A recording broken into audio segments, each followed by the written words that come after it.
Jacobo Grinberg, 1990. The Conquest of the Temple. The Conquest of the Temple is a book with initiatory overtones, reminiscent of J. Kerouac's The Dharma Bums, but it undoubtedly goes further because it corresponds to our time and our spiritual quest. A classic of tomorrow, this is a book in which every seeker will find their joys and despairs reflected. Jacobo Grinberg was born in Mexico in 1946. He holds a degree in psychology and a PhD in physiological sciences. The author of unique scientific works and revolutionary theories. In the field of perception and consciousness research, he is noted for his rich literary work, full of mystical and psychological suggestions. One childhood. The trees in Mexico Park cast gigantic shadows that cooled the reddish ground where I walked, holding my mother's hand. I didn't know her well, although at 2 years old I wasn't aware of it. It was morning, and I couldn't see the sky. I was worried about telling her I wanted a sibling. I didn't really want one, and hadn't thought about it, but some sign on her part had indicated that asking her would make her proud of me. Her reaction was as expected. She was amazed and congratulated me for being so generous. I was happy, but I had lied to her. What interested me was receiving her congratulations and appreciation. As I mature, I realize that every moment reflects, in concentrated form, the central theme of life, and the first memory contains it as if in a cocoon. I've repeated the same behavior hundreds of times, doing things under external control for approval. I don't know if the pattern was programmed into my mind before that first conscious memory. It probably was, because my mother was also trained to do the same thing. I have a clear image of 2 women bathing me in a tub, but I don't know if it's a memory, a comment I heard and recorded as my own, or the result of having seen a photograph. The 2 women were my mother and my grandmother. The latter's name was Menuge, and she was a Jewish woman, delicately intense and dominant. My mother was born in Poland. She came from the city of Lublin, famous for having housed a great Kabbalist several centuries ago. He was known as the seer of Lublin because he was able to discern the sins and virtues of anyone who approached him. As a child, what he saw caused him so much suffering that he asked to be blindfolded, and remained so throughout his childhood. He prayed to God that his clairvoyance would end, or at least be restricted to a few kilometers around him. Menuge was the daughter of a Torah scholar and considered one of the most beautiful maidens in her village. She possessed a bohemian spirit that led her to love the theater and dedicate herself to it. She enjoyed art and read everything she could get her hands on. Her mind encompassed far beyond her time, and she was well versed in international politics and its vicissitudes.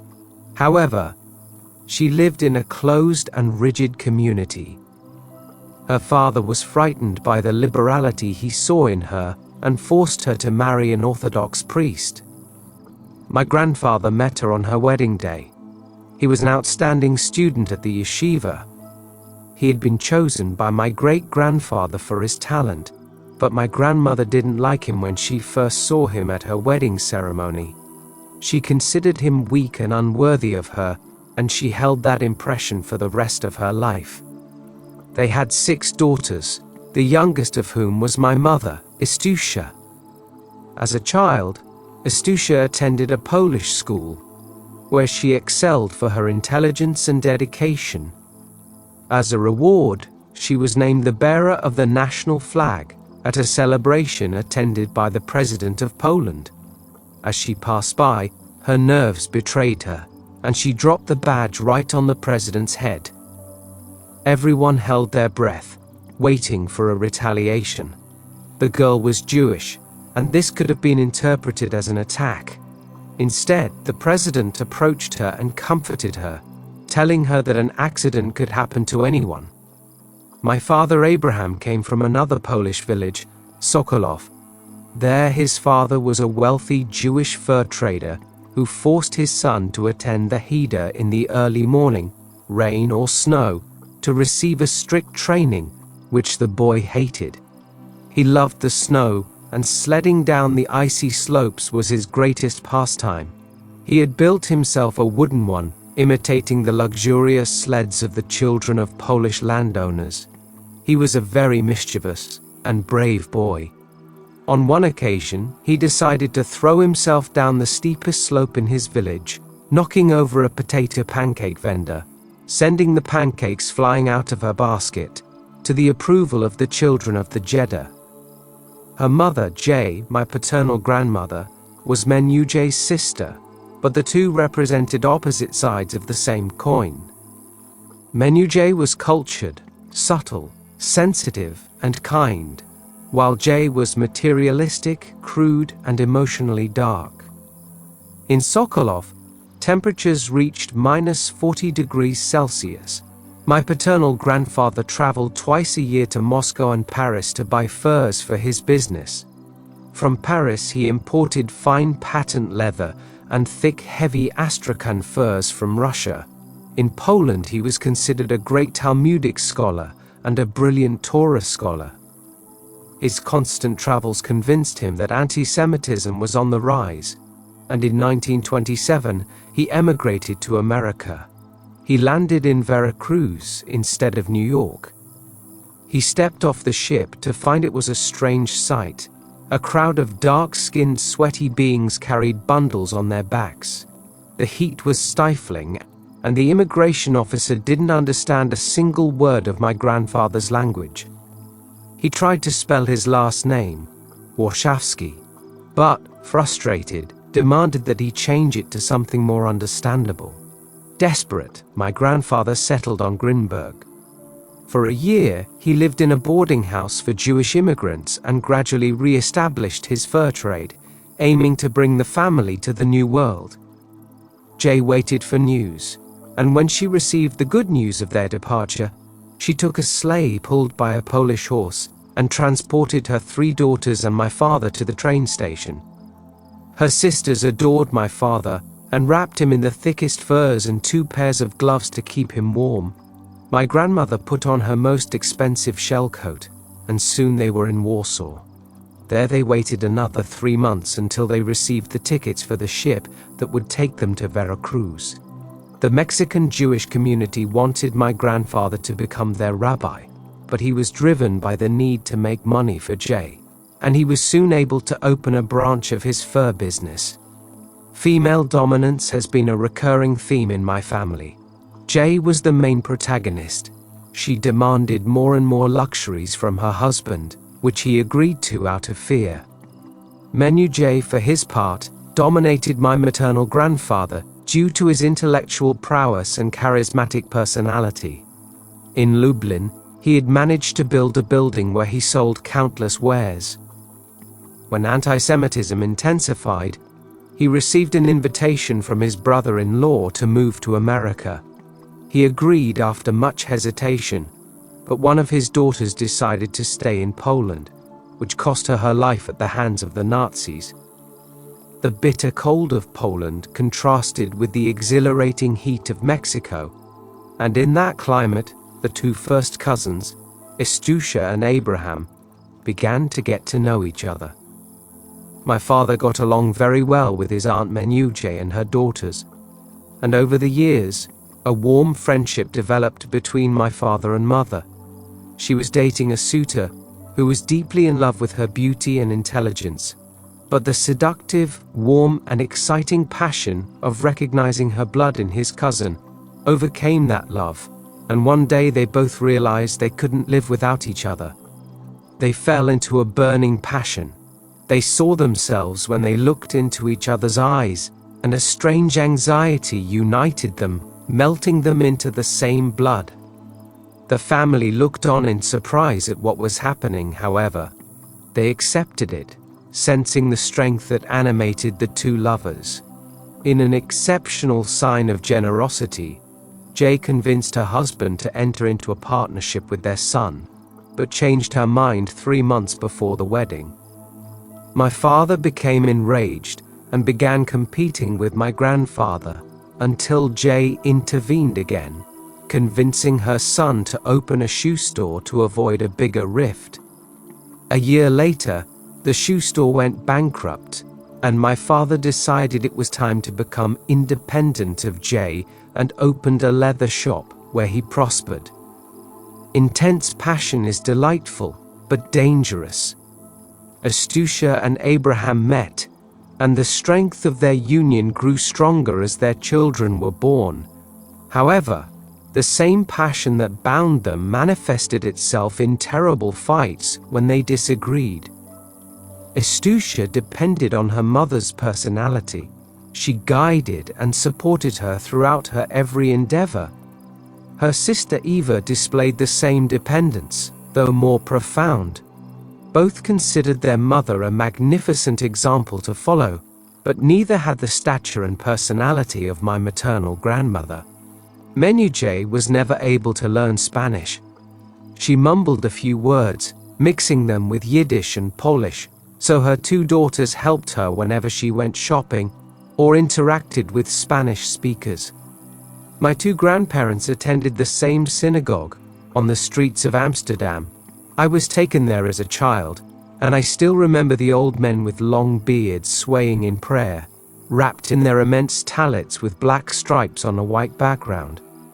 Everything was majestic during the prayer, and the atmosphere was filled with sacred words, songs, and laments that I felt were reflections of a world other than this earth, sacred and spiritual. The two sisters, Menuje and Jay, didn't get along. They were always criticizing each other and arguing over issues I didn't understand. For Jay's husband, his wife was a princess who enjoyed jewels and exorbitant luxuries, which he always indulged. He was wealthy from his business and from having won the lottery jackpot 3 times. His friends followed him around to spy on the tickets he bought. Menuje, on the other hand, was simple, though very cultured. She dominated her husband completely and was extremely generous. There were always sweets for her grandchildren and Sunday money that she snatched from my grandfather's pockets, provoking his anger and our delight. Before her marriage, my mother adapted wonderfully to Mexico.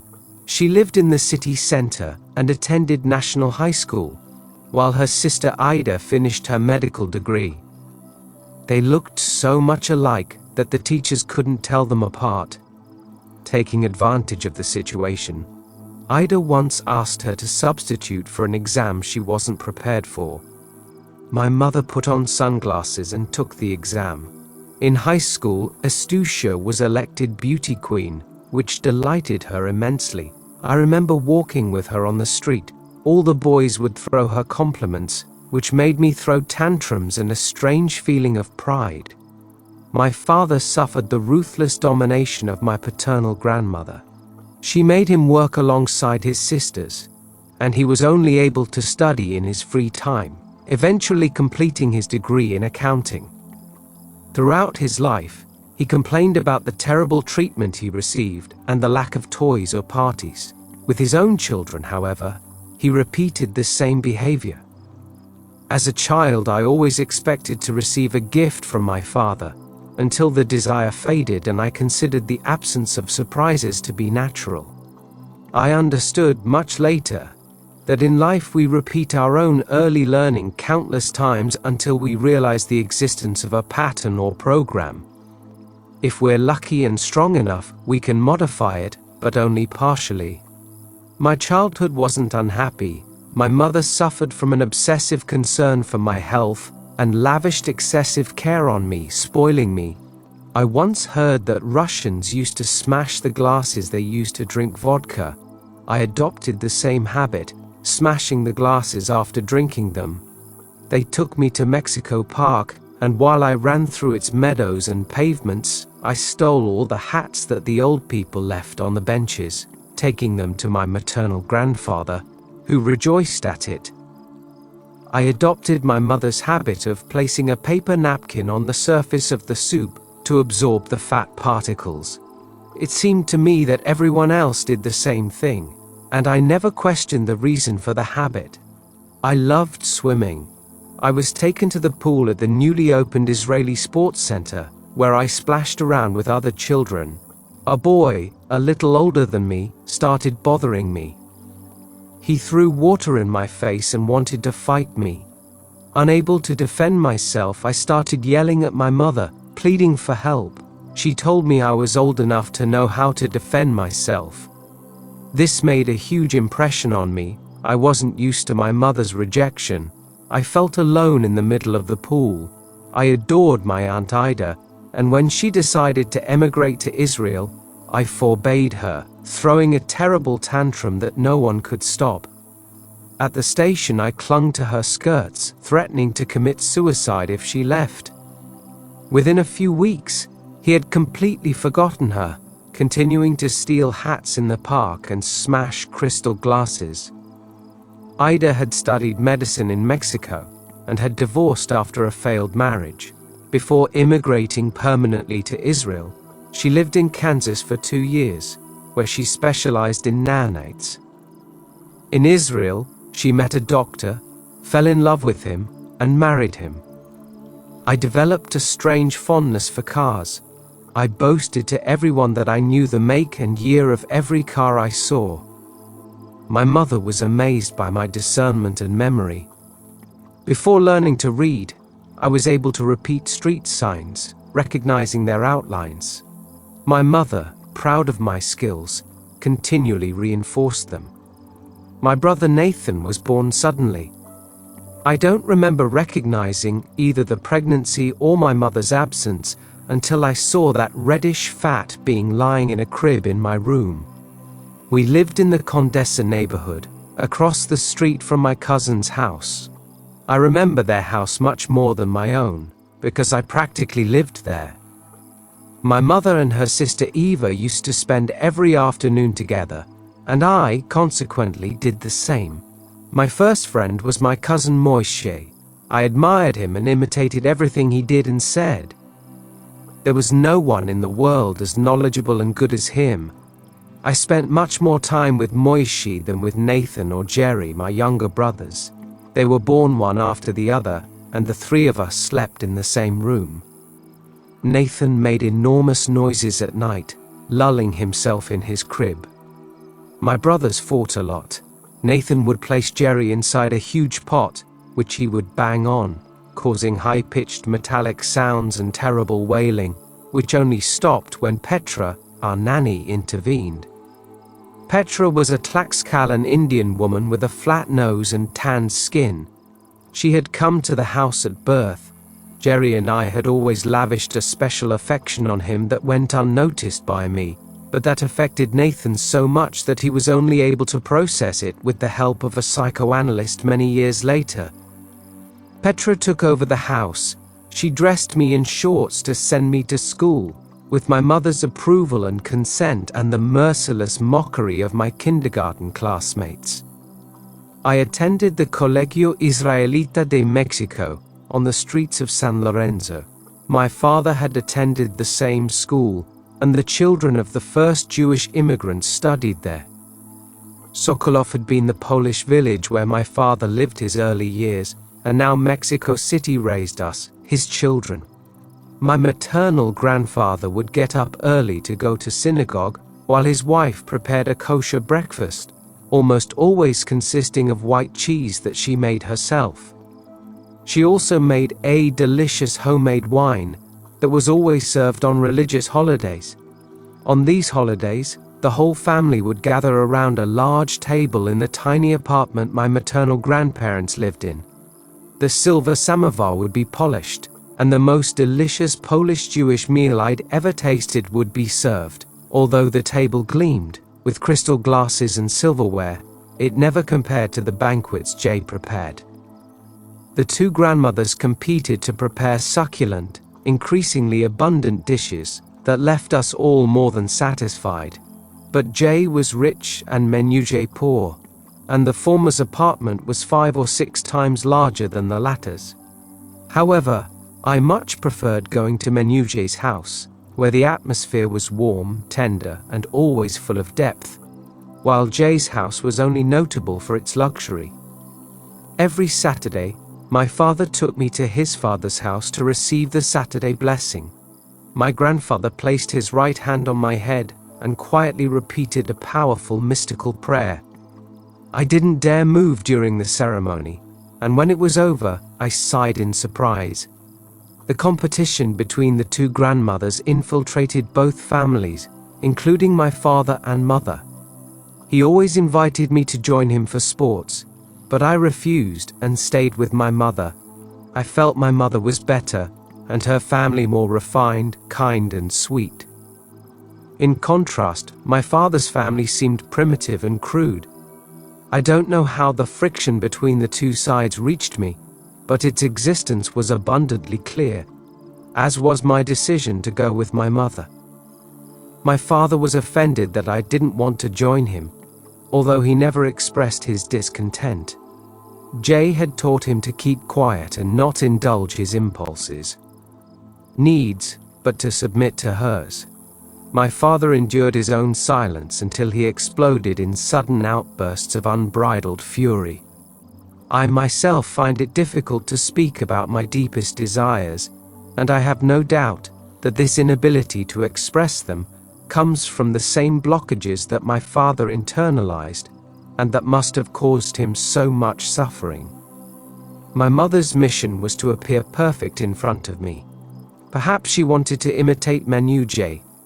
I always believed the woman was perfect, without suspecting that, in reality, my mother only appeared to be. I only saw her cry once, when she was saying goodbye to the apartment that had helped her family flourish and given birth to her 3 children. Her crying was uncontrollable and filled me with confusion. For years I've tried to reconstruct another memory, but to this day all I remember is a feeling of great strangeness. My mother used to change her hair color every week. One afternoon I accompanied her to a building that seemed gigantic to me, adjacent to Juarez Avenue. While I gazed at the street view from a large window, she was undergoing her beauty treatment. Suddenly she said something that didn't match what I had learned from her at all. I can't remember the words, but I do remember the emotional shock it caused me. Sometimes she would remain still and thoughtful, her eyes moist. When I asked her what was wrong, she didn't say a word. She would shake her head, as if by doing so she could dispel the thoughts that were troubling her. And she would stroke my hair. Nothing, Jackie, nothing. She, and the rest of the family called me that, Jackie. I insisted, and she refused again, except for one occasion when she confessed to me that she felt very guilty about something that had happened when she was a student at National High School. She was walking with her friends when a young man, fascinated by her beauty, stuck his head out of a trolleybus window, not realizing that it was about to graze a lamppost. The boy was trapped between the post and the window, dying instantly. We moved to a new 2-story house with a garden in Colonia Polanco. At that time, the area was almost deserted, so we were surrounded by vacant lots. Ava's husband Max used to make fun of us, telling us we'd decided to live on a ranch. I don't remember Max without his constant mockery and ironic comments. He was very rich, having endured a terrible childhood and youth in Poland. His presence always inspired one of being alongside a superior being, intolerant of any display of irresponsibility. His generosity, however, was exemplary. He kept his family in an environment of luxury and continuous gifts. I envied my cousins, and often wished my father were as generous as my uncle. He owned a jacket factory, which he advertised on the radio. My cousins and I listened to the commercials and were filled with pride. On one occasion, one of my cousin's maids was ironing clothes next to the radio while we all listened to the commercials. Suddenly, I had the idea to play a joke and ran toward the ironer. In an instinctive act of defense, she brought the scalding iron to the table, burning my arm. The next day, I witnessed a confrontation between the poor maid and my father, one I'll never forget. He yelled at her in fury at her sudden assault and hit her, while I watched the scene, frightened, from a corner of the kitchen. That was one of the few times I saw my father at my cousin's house, and his defense of me surprised me greatly and filled me with a double feeling. On the one hand, it showed that he genuinely cared about me, but on the other, it reinforced the idea that he came from a more primitive and crude branch of the family than his mother's. At night, my father told me stories about a cat and some mice, Tom and Jerry, who I would listen to him lying on his chest. We listened to classical music and Tchaikovsky's Romeo and Juliet, which he loved so much. I still recall the tender memories of those nights. Otherwise, my father paid little attention to me. All his attention went to his wife, whom he idolized, considering her the most beautiful and intelligent woman on earth. My mother, along with a group of friends, decided to record an album in Yiddish. I remember accompanying her to the recording studio, where large records spun, carrying meters and meters of dark brown cellulose, which fascinated me. Electronic devices always aroused my admiration and delight. In my new house, I spent hours rummaging around inside a gigantic shortwave radio, lengthening and shortening the connection between its speaker and its amplifier. The maneuver of adding a cable seemed almost magical, and I bragged about it to every friend who came to visit. I also became interested in electric batteries and tiny magnetic motors. I put together parts and conducted experiments with magnets, compasses, and batteries, which took up entire afternoons. One day, a television set was brought home. A paternal uncle appeared on one of the programs, and soon my siblings and I didn't want to leave the screen. My mother felt we were becoming addicted to an activity that violated the imagination and placed a lock on the set. She established a strict viewing schedule, and this behavior filled me with indignation. I dared to suspect that my mother wasn't perfect, and her insistence that I learn to play the piano confirmed my suspicions. She said that music was the best remedy for sadness, and that when I grew up, I would thank her for it.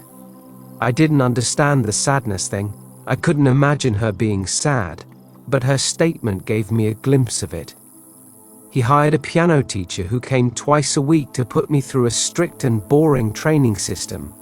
The sessions lasted an hour, and at the end, he'd leave me with scale repetition exercises and theoretical texts on music theory and harmony. I was never able to study his homework. I'd patrol the street at the time he usually came and run alongside the piano, and in the 10 minutes between the time he parked his car and appeared next to me, I'd memorize all the exercises and repeat them back to him, cool and innocent. I hated her so much that I imagined myself making a bomb and placing it under the piano bench to blow it up. I protested so many times and in such anguish that my mother ended up canceling my lessons. The house was so far from my cousin's house that we stopped seeing each other. I think the distance from her sister Eva affected my mother a lot. I, meanwhile, had matured and was beginning to read. Petra was still with us, and her behavior grew increasingly tyrannical. In the old house, I had attempted to harm her by hiding and then tearing up a 100-peso bill my father had left for expenses. I had buried the pieces in a flower pot on the apartment balcony.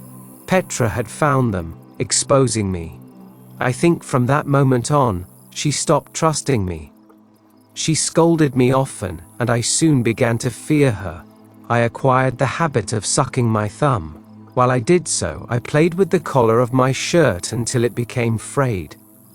Petra couldn't forgive me for this, and every time I came home from school she would check on me and scold me. I taught Nathan and Jerry to do the same, and the three of us would spend hours watching television, sucking our thumbs and destroying the collars of our shirts. Nathan was a fat, completely blonde boy whom the neighborhood photographers liked to photograph. His golden curls and big cheeks gave him an appearance of greedy self-satisfaction. During fights with Jerry, he developed the habit of biting his index finger until a huge hard callus, which Petra made fun of. Jerry, on the other hand, made him nervous so that he would bite his callus and thus have an advantage over him. On the bus that took me to school every day, the older boys made fun of me. They told me I looked like an Indian and sometimes took my sandwich. Desperate, I devised a strategy to distract them. I memorized the exact time the bus passed by my classmates. I got a wristwatch without a face, and from time to time I conspicuously observed the springs and gears of its machinery. Intrigued, the boys began to question me about the time. When I answered them accurately, they checked the watch and were amazed, until one of them discovered the trick. The next day, I refused to go to school. My mother probed enough to make me confess the real reason for my behavior. She decided to accompany me, and I was mortified. She sat at the back of the bus, started talking to the boys who were bullying me, and, oh my goodness, they never did it again. From that point on, I always felt bad, sensing their mocking thoughts toward me. In the old house, I always sought the company of Moishe, or a friend who was my neighbor, and he owned a pool table, which we played on in the afternoons. One floor above us lived a girl, Elena, who was my first sexual adventure. One afternoon she came home and invited me to see her panties. I lay on my back and she walked all over me, causing me a delicious arousal. Afterward she undressed and I was amazed that she didn't have a penis. The next day she told her mother everything and she scolded me. I blamed Elena and felt like a coward. We went to Acapulco frequently.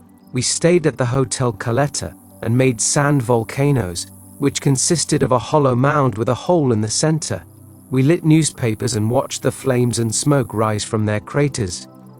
I learned to swim very well, and my father liked to float on my back in the water, taking me for walks while I did the same, held by his feet. We would rent a kickboard and paddle, while the sun tanned us and the water refreshed us. Sometimes, they would rent me a mask, and holding onto the kickboard, I could see the ocean floor. I remember a coral fisherman we always found. On his little board he brought mountains of shells and corals, which fascinated me with their shapes and colors. When Nathan and Jerry were able to join us, we rented a house and took Petra, who cooked and refused to go into the ocean. I always looked forward to those trips. My father would wake us up in the early morning, before the sun had risen. The star-studded road and the coolness of the night lulled me to sleep, until, near Acapulco, I tried to guess which mountain lay behind the coast. When the surface of the water appeared with all its golden reflections, I felt like the happiest child in the universe. I always looked at the speedometer and calculated how many kilometers had passed and how many remained, averaging our speed. On the road bordering Puerto Marquez, I remember witnessing one of the terrible arguments between my parents. I couldn't stand their shouting, and the only thing that brought me relief was the sight of the bay with a large buoy floating peacefully in its center. Ships and boats inspired great enthusiasm in me, and I dreamed of building one out of wood. I had everything planned for its construction. It would consist of round rings glued together.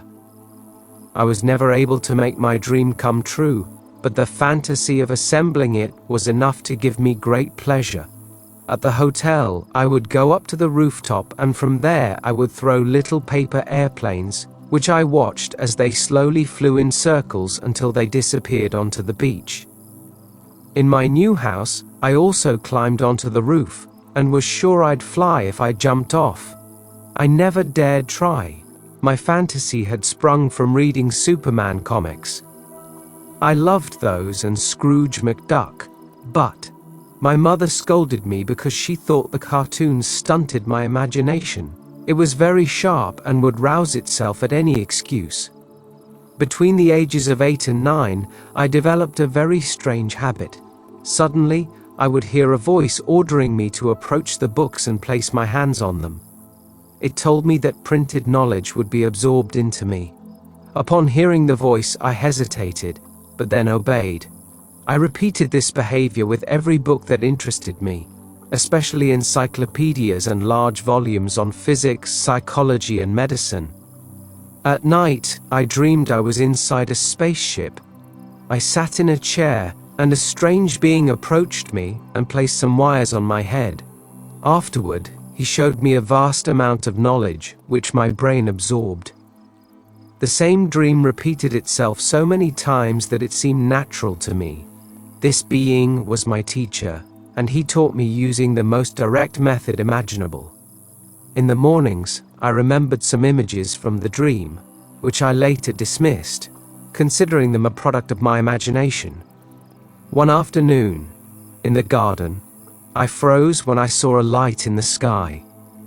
My father approached me, intrigued by my stillness, and I remained motionless for several minutes. When I was younger, something similar happened in my Aunt Eva's yard, except I started screaming, saying I'd just seen a spaceship. Of course, no one believed me, and I felt like I'd told a big lie. The same being who taught me inside his ship told me that I would write a great number of books. Sometimes, as I walked down the street, the sounds of cars grew longer, and my steps took on a slurred cadence. It felt like swimming in cream. I told no one what was happening to me, and I bottled all those experiences up inside my mind. There was something inside me, however, that wouldn't let me fantasize too much. It was a kind of dark wall I couldn't break through. From a very young age, I was aware of its existence and determined to conquer it, no matter what the cost. At night, I sometimes felt like I was near a kind of balloon, one that floated alongside me. One night, I saw a skull with glowing red eyes in the corner of my room. I screamed like I was desperate, but no one believed me. Under the stairs, I found a small coin which I thought was very beautiful. I showed it to my mother, and she was shocked. On one side was a Nazi swastika. I don't understand what it was doing there or its connection to the skull. Sometimes I've thought that the terrible illness that consumed my mother years later had some connection to the coin, although the reason was actually different. She was trained not to show imperfections. We were forbidden to enter the living room or the dining room, lest they get dirty for visitors.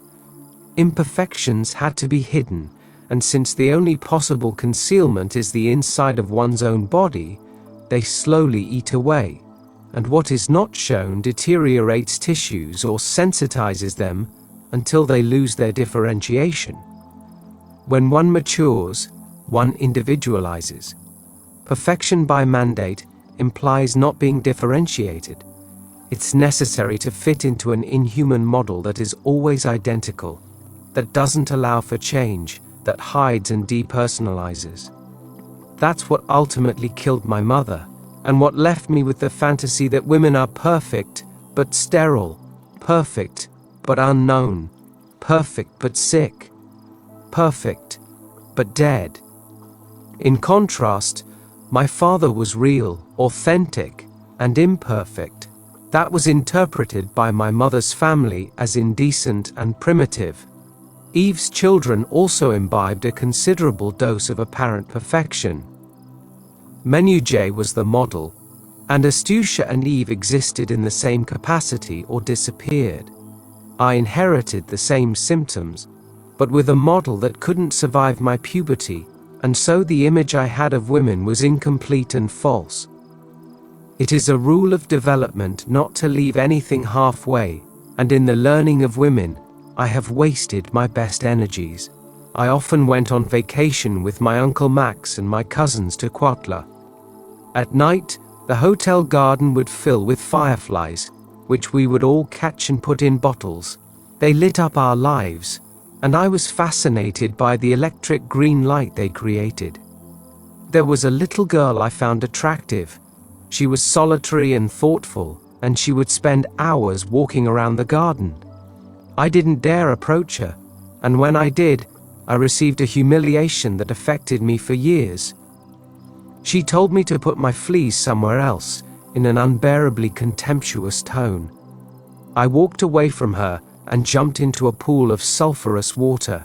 A much more pleasant memory of the female sex occurred when, much younger and in another hotel, but in Cuernavaca, I met another girl.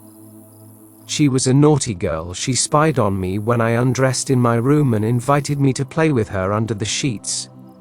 We kissed and caressed each other like kittens, until we were exhausted. We didn't mind being seen, and when my mother and the girl's mother did, they enjoyed it without hindering our games. They even encouraged them with their laughter and humorous comments. In my relationships with my family, I had the feeling they didn't know me. Sometimes, I felt like when they talked to me, they were talking to someone else they thought was me, but I knew I wasn't. 2. School. My school also upheld perfection as a fundamental premise. I feel that being the first generation born in Mexico, and educated by Jewish immigrants, underpinned the series of perfection lessons instilled in me there. Almost from day one, I met a friend, Jose, who was more interested in life than perfection. He came from a poor family supported by his father's journalistic work.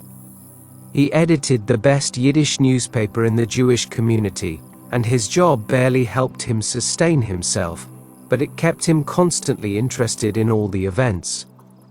Jose inherited this interest, which, combined with a privileged memory and a lively intelligence, made him a delightful companion. He played soccer like a champion, and I admired him for it. My mother, however, didn't share my opinion. To her, Jose was primitive and imperfect, so she recommended that I avoid his company. I disobeyed her, because Jose was my best friend, although her warnings resonated deeply. After my mother's death and also during her illness, the veto disappeared, and I never knew a friendship as profound as that of those years, when my mother's repressed imperfection became somatized. I was a fat, clumsy child, and Jose was slender and agile. I'm sure he loved me more than I loved him. Most of the school's teachers had fled the Nazis, having seen their homes, families, churches, and communities destroyed. If anyone had forgotten they were Jewish, Hitler made sure to remind them. In Germany, Jews held academic and intellectual positions, striving to assimilate into German and universal culture, but the terrible persecution had convinced them that they would always be discriminated against. Therefore, it was better to be imbued with all Jewish values and proud of belonging to the Israelite lineage. But not only that, the lesson had to be passed on so that it would not be forgotten. It was necessary for Jewish children to know that they would never be accepted in Gentile society. On the other hand, the emergence of the State of Israel gave us our own territory. So, in the event of a new anti-Semitic upsurge, there was protection and a country of our own in which to take refuge. Both concepts were carefully instilled in the school children. We studied 4 languages simultaneously: Spanish, Yiddish, Hebrew, and English, on a tight schedule, from 8 a.m. to 4 p.m. Every year, the Warsaw Ghetto Uprising was reenacted, to remind us of what had happened and to foster the belief that Jews were capable of active struggle and resistance, not passively being led to the slaughter. I had a good voice, and they chose me to perform a song in Yiddish, which began like this: "Ghetto, I will never forget you." The school's gigantic auditorium was packed, and the piano began to introduce the melody while I, at the front of the choir, prepared to begin. After the first sentence, I forgot the lyrics for a few seconds. I felt a bitter, sinister liquid rise in my throat, and I thought I might die. Suddenly, I remembered the rest of the song, which I performed with all my might. After the performance, I ran home, which was 15 kilometers from the school, and locked myself in my room for 2 whole days, not wanting to see anyone. I never agreed to sing in public again, and the event is seared into my memory.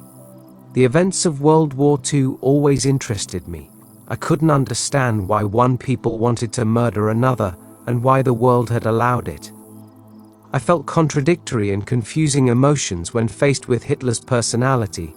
On the one hand, he repulsed me and provoked utter contempt and hatred. On the other, he fascinated and attracted me, and acknowledging these emotions filled me with guilt. Of all my teachers, one had a powerful influence on me. His name was Saul. He was unlike the others, neither in intellectual stature, physiognomy, nor in his manners. He lived in a universe filled with fantastic and terrible memories, in a thin, short body. He came from Poland, although he had traveled throughout Europe. He was one of the greatest specialists in the Polish language, and his thesis at the University of Warsaw had been to study and compile a dictionary of the Polish slang used by thieves and prostitutes in the slums of Warsaw. To do so, he had disguised himself and lived alongside the thieves in their hiding places and refuges, both in hidden basements and under bridges, and in the suburbs of the Polish capital. In Russia he had lived in the kolkhozes and learned to farm and coexist with the muziks and peasants of Siberia. He told us about his life and adventures both in class and at the parties he hosted at his house. During these parties, we listened to Russian music and asked him about his adventures. During the Nazi occupation, his wife had dedicated herself to caring for the ghetto children, providing them with education, food, and shelter. When they were taken to an extermination camp, she had distributed cyanide capsules among the children, with which they all committed suicide. She had made sure that no child survived, being the last to crush the poison between her teeth. I always wondered where her husband had been in the meantime, and I thought I could detect a feeling of deep sadness in her eyes. She read us Yiddish poetry, and we sang songs from the pre-war era and the ghetto. One day she told us a story that kept me awake for weeks. Several families were hiding in a basement in the Warsaw ghetto, among them a woman holding a baby. When the Nazis searched the ruins with their dogs, everyone had to be quiet, or they would be discovered and shot on the spot. One day, the baby began to whimper during a raid. Someone looked at the woman, urging her to silence it. The mother clutched the baby to her breasts while the dogs sniffed at them. Several minutes passed before they left. The woman let go of her child, but it had suffocated and died in her arms. In Siberia, Saul was doing some research and once met an old man in a remote hut who invited him to tea. The old man told him he could recognize any Jew from miles away, because horns always protruded from Jewish heads. My confusion increased as I listened to this extraordinary mentor. He disagreed with the state of Israel.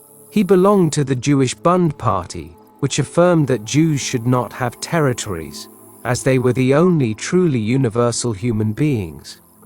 For Bundism, Israel represented an attack on abstraction and the consciousness of unity, which could only flourish in the absence of territory. I agreed with him, but simultaneously rebelled against his notions. Israel could remain universal without losing its territorial character. We were taught the geography of Mexico and Israel, illustrated by teachers imported from that country. One of these teachers, Raviv, represented motherhood and tenderness. When she spoke to us about Israel, I imagined myself living in a kibbutz and forgot all of Saul's Bundist notions. But again, when I listened to him, I felt that nothing could compare to Judaism, detached from the concrete and territorial. Both contradictory notions flourished in me, without me realizing their impossible simultaneous existence. On Mondays, at 8 a.m., all the students would line up in the courtyard to sing the Mexican and Israeli national anthems, saluting both flags in succession. When I turned 8, I decided I would never sing a national anthem, and while my classmates sang the verses, I remained silent and didn't salute. I couldn't criticize territoriality, and at the same time, praise it. It was my own way of escaping national identity and my contradictions. During these ceremonies, many adventures occurred. One of my classmates, Polo, famous for his mischief, would take the opportunity to peek under the girls' skirts, while others, like me, watched him fascinated. Maternal perfection had instilled in me the notion that every being belonging to the female sex was perfect and untouchable. Polo's behavior seemed amorphous and primitive to me, but it excited me, making me angry for violating my image. He, however, was unaware of what he was doing to me. During recess, we played marbles under the large palm trees that adorned the playground. While I was sitting on a post watching some classmates, Polo himself came up behind me and knocked me over. My head hit the ground, and for a few seconds all I saw was darkness. I recovered, but I could never forgive him. His house was a veritable zoo. He lived near Mexico Park, in an old building. Crouching on the roof, he waited for his mother to arrive, and when she approached the front door, he would throw water balloons, soaking her. Jose was deeply in love with Sylvia and dreamed of marrying her. He always talked about Sylvia and told me about his plans for his future life with her. I, on the other hand, had little interest in girls and listened in amazement that he could think of such things. The only girl I could talk to was also named Sylvia, but she was completely different from Jose's girlfriend. She was interested, like me, in Judaism and Saul's classes. She was very intelligent and diligent, and I admired her greatly, although Jose often made fun of her by saying she looked like a man. Jose was very proud. Once, Benjamin, a chubby boy from a mixed-race family, said that Jose's father was crazy, and that was enough to make Jose never speak to him again and even forbid him from playing with the rest of us. Our Spanish teachers left much to be desired, or at least that's how we saw them. We had been instilled with a sense of distrust toward anything non-Jewish, and deep down, we constantly debated the question of our true national identity. We lived in Mexico, but we almost never interacted with Mexican kids. Our fear of assimilation and its consequences was such that we couldn't conceive of living any other way than surrounded by the Jewish language, customs, and friendships. The thought of a non-Jewish girlfriend or marrying a Mexican woman was completely forbidden to our conscience.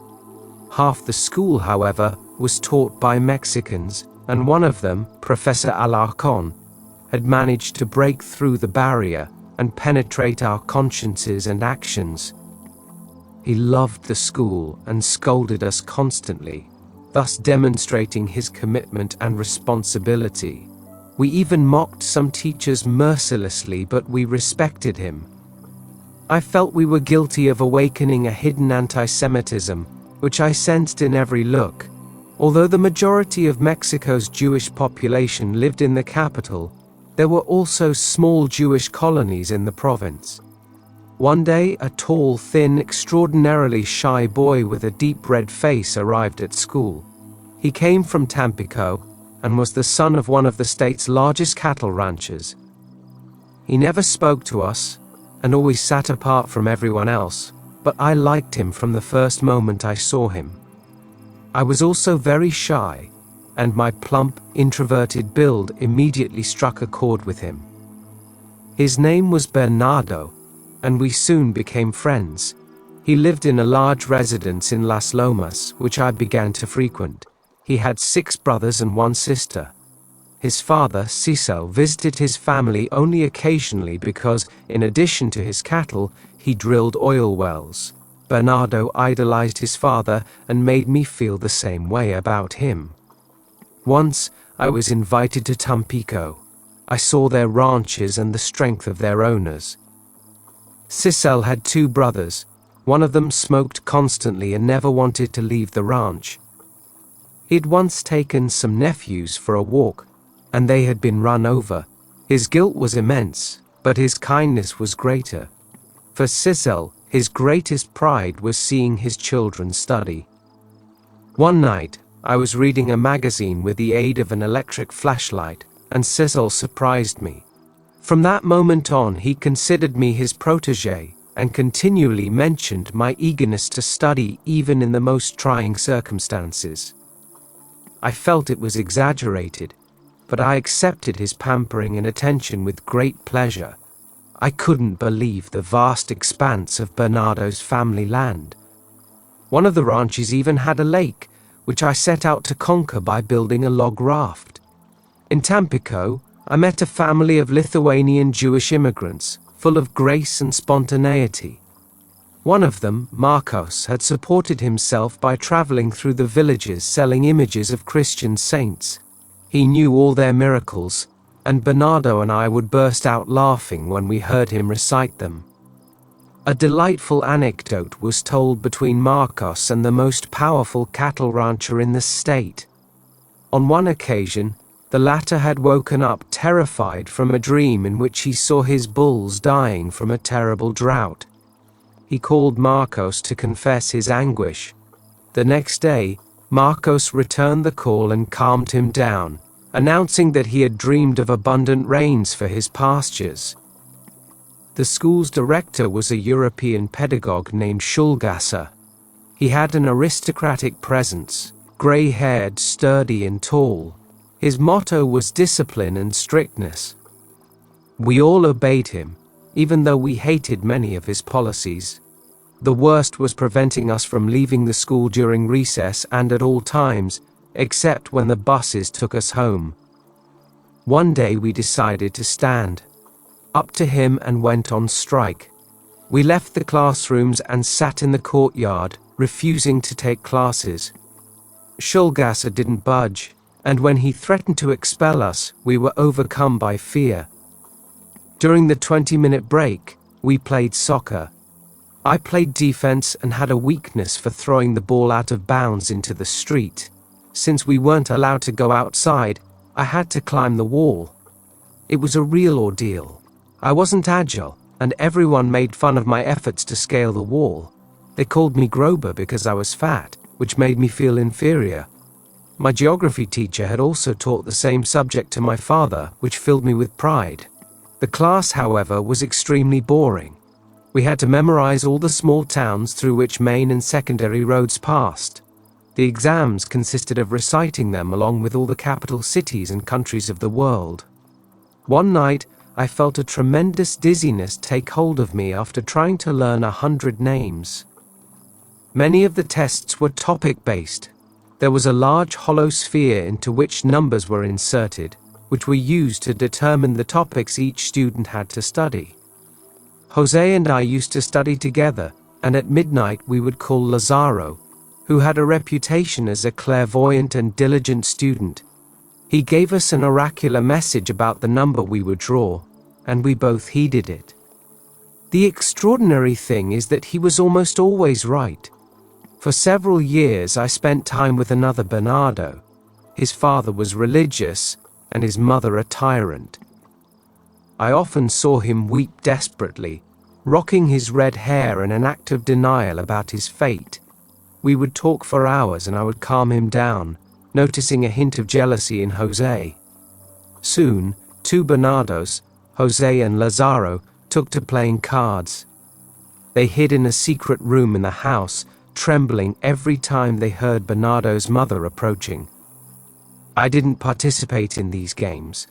I had internalized my mother's attitude, considering them superficial and imperfect.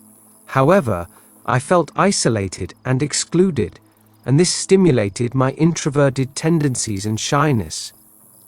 From the age of 9, I began to be interested in the opposite sex.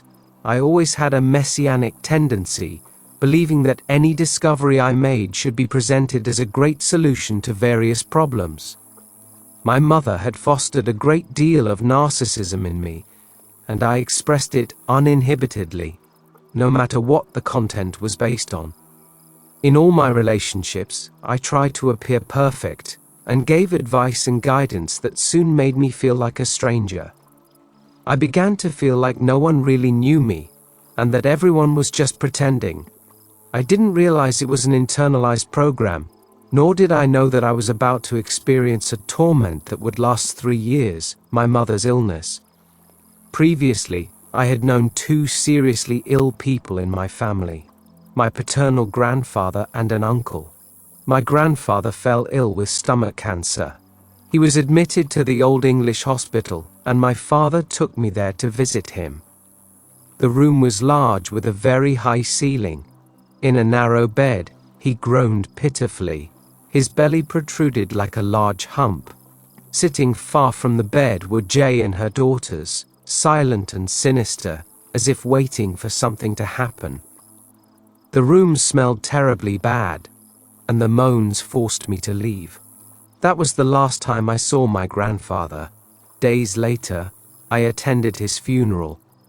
I remember feeling no emotion, not even when the community rabbi praised him as a great scholar and brilliant student of the scriptures. I didn't recall ever receiving any sign of affection from him. Our only intimate moment was one day in his study. A large carved wooden desk surrounded by furniture full of books, and a huge safe framed him while he explained a passage from the Talmud to me. Suddenly, Jay began scolding one of her daughters in a high-pitched voice. I looked at my grandfather and made a humorous comment about women, which was met with a knowing laugh.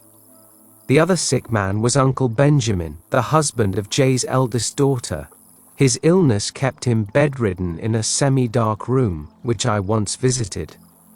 His apartment was across the hall from Jay's, and both were adorned with large grandfather clocks. Uncle Benjamin had a voice with a unique timbre. He greeted me warmly, and I felt his smile was honest and profound. He died a short time later. The family's history included a period of death and serious illness. Uncle Benjamin's son, Moishe, also died of cancer. He was very young and full of life when it was detected in his prostate. He was chained to a hospital bed to prevent him from running away, and was horribly mutilated. It was too late. The cancer spread like wildfire and eventually lodged in his lungs. I visited him the day he died. He was breathing labored inside a plastic tent saturated with oxygen. I couldn't bear to see him and left the room for 30 seconds. When I returned, he was dead. 3 Astucia. When I was 10 years old, my mother suddenly disappeared. At first I was surprised by her absence, but soon I went on with my games and forgot about her. However, something was happening that I didn't fully understand, and that made my family act very strangely. No one explained to me that my mother was very ill, and that, after several bouts of sustained and unbearable headaches, she had been diagnosed with a brain tumor. Her absence was due to an operation that neurosurgeon Davidoff had performed on her brain, removing the tumor, which turned out to be malignant. I was at my cousin's house, next to the large spiral staircase that led from the ground floor foyer, when I saw Moishe enter holding my mother. She seemed unable to walk, and when I looked closely at her head, I noticed it was completely bandaged and hairless. The vision lasted barely 2 seconds. On an instinctive impulse, I held onto the stair railing and watched that woman, who was and wasn't my mother, laboriously climb the stairs. The worst thing that can happen to someone is to be subjected to an event they have no emotional tools to process. What happened to me during those 2 seconds was so intense that something inside me stopped working. If that was my mother, I had nothing to do with her. I felt nothing and walked away from there in a state of neutral emptiness and stupor. I was told that she had been placed in the television room, and that when she saw the lit screen, she had said it was a spotlight. I didn't want to hear it, nor did I accept the confusion that hearing that caused me. I didn't want to go up to that room for anything in the world, and in an act of total denial, I went out to play. But the games didn't last long. A few days later, she was installed in her bedroom in the new house, along with some oxygen tanks and the almost constant presence of Eva and Dr. Reznikov. Her room was furnished in the Louis XVI style, with a huge bed, carved bureaus, a large dark wood chiffonier, and a floor-length mirror.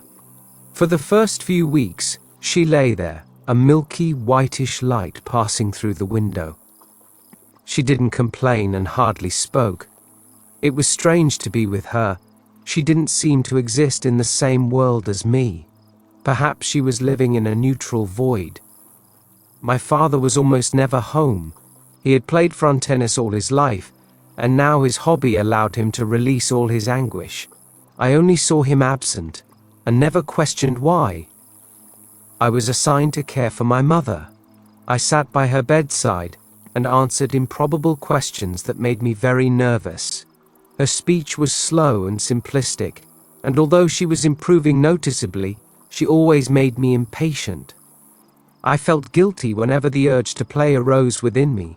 I couldn't leave her alone, and at the same time, I couldn't stand her presence. My father demanded that I take care of her, and the effort not to scream in impatience only increased the dark wall inside my mind that refused to be broken through. I felt no compassion because this woman wasn't my mother, and because of her, I had lost my freedom.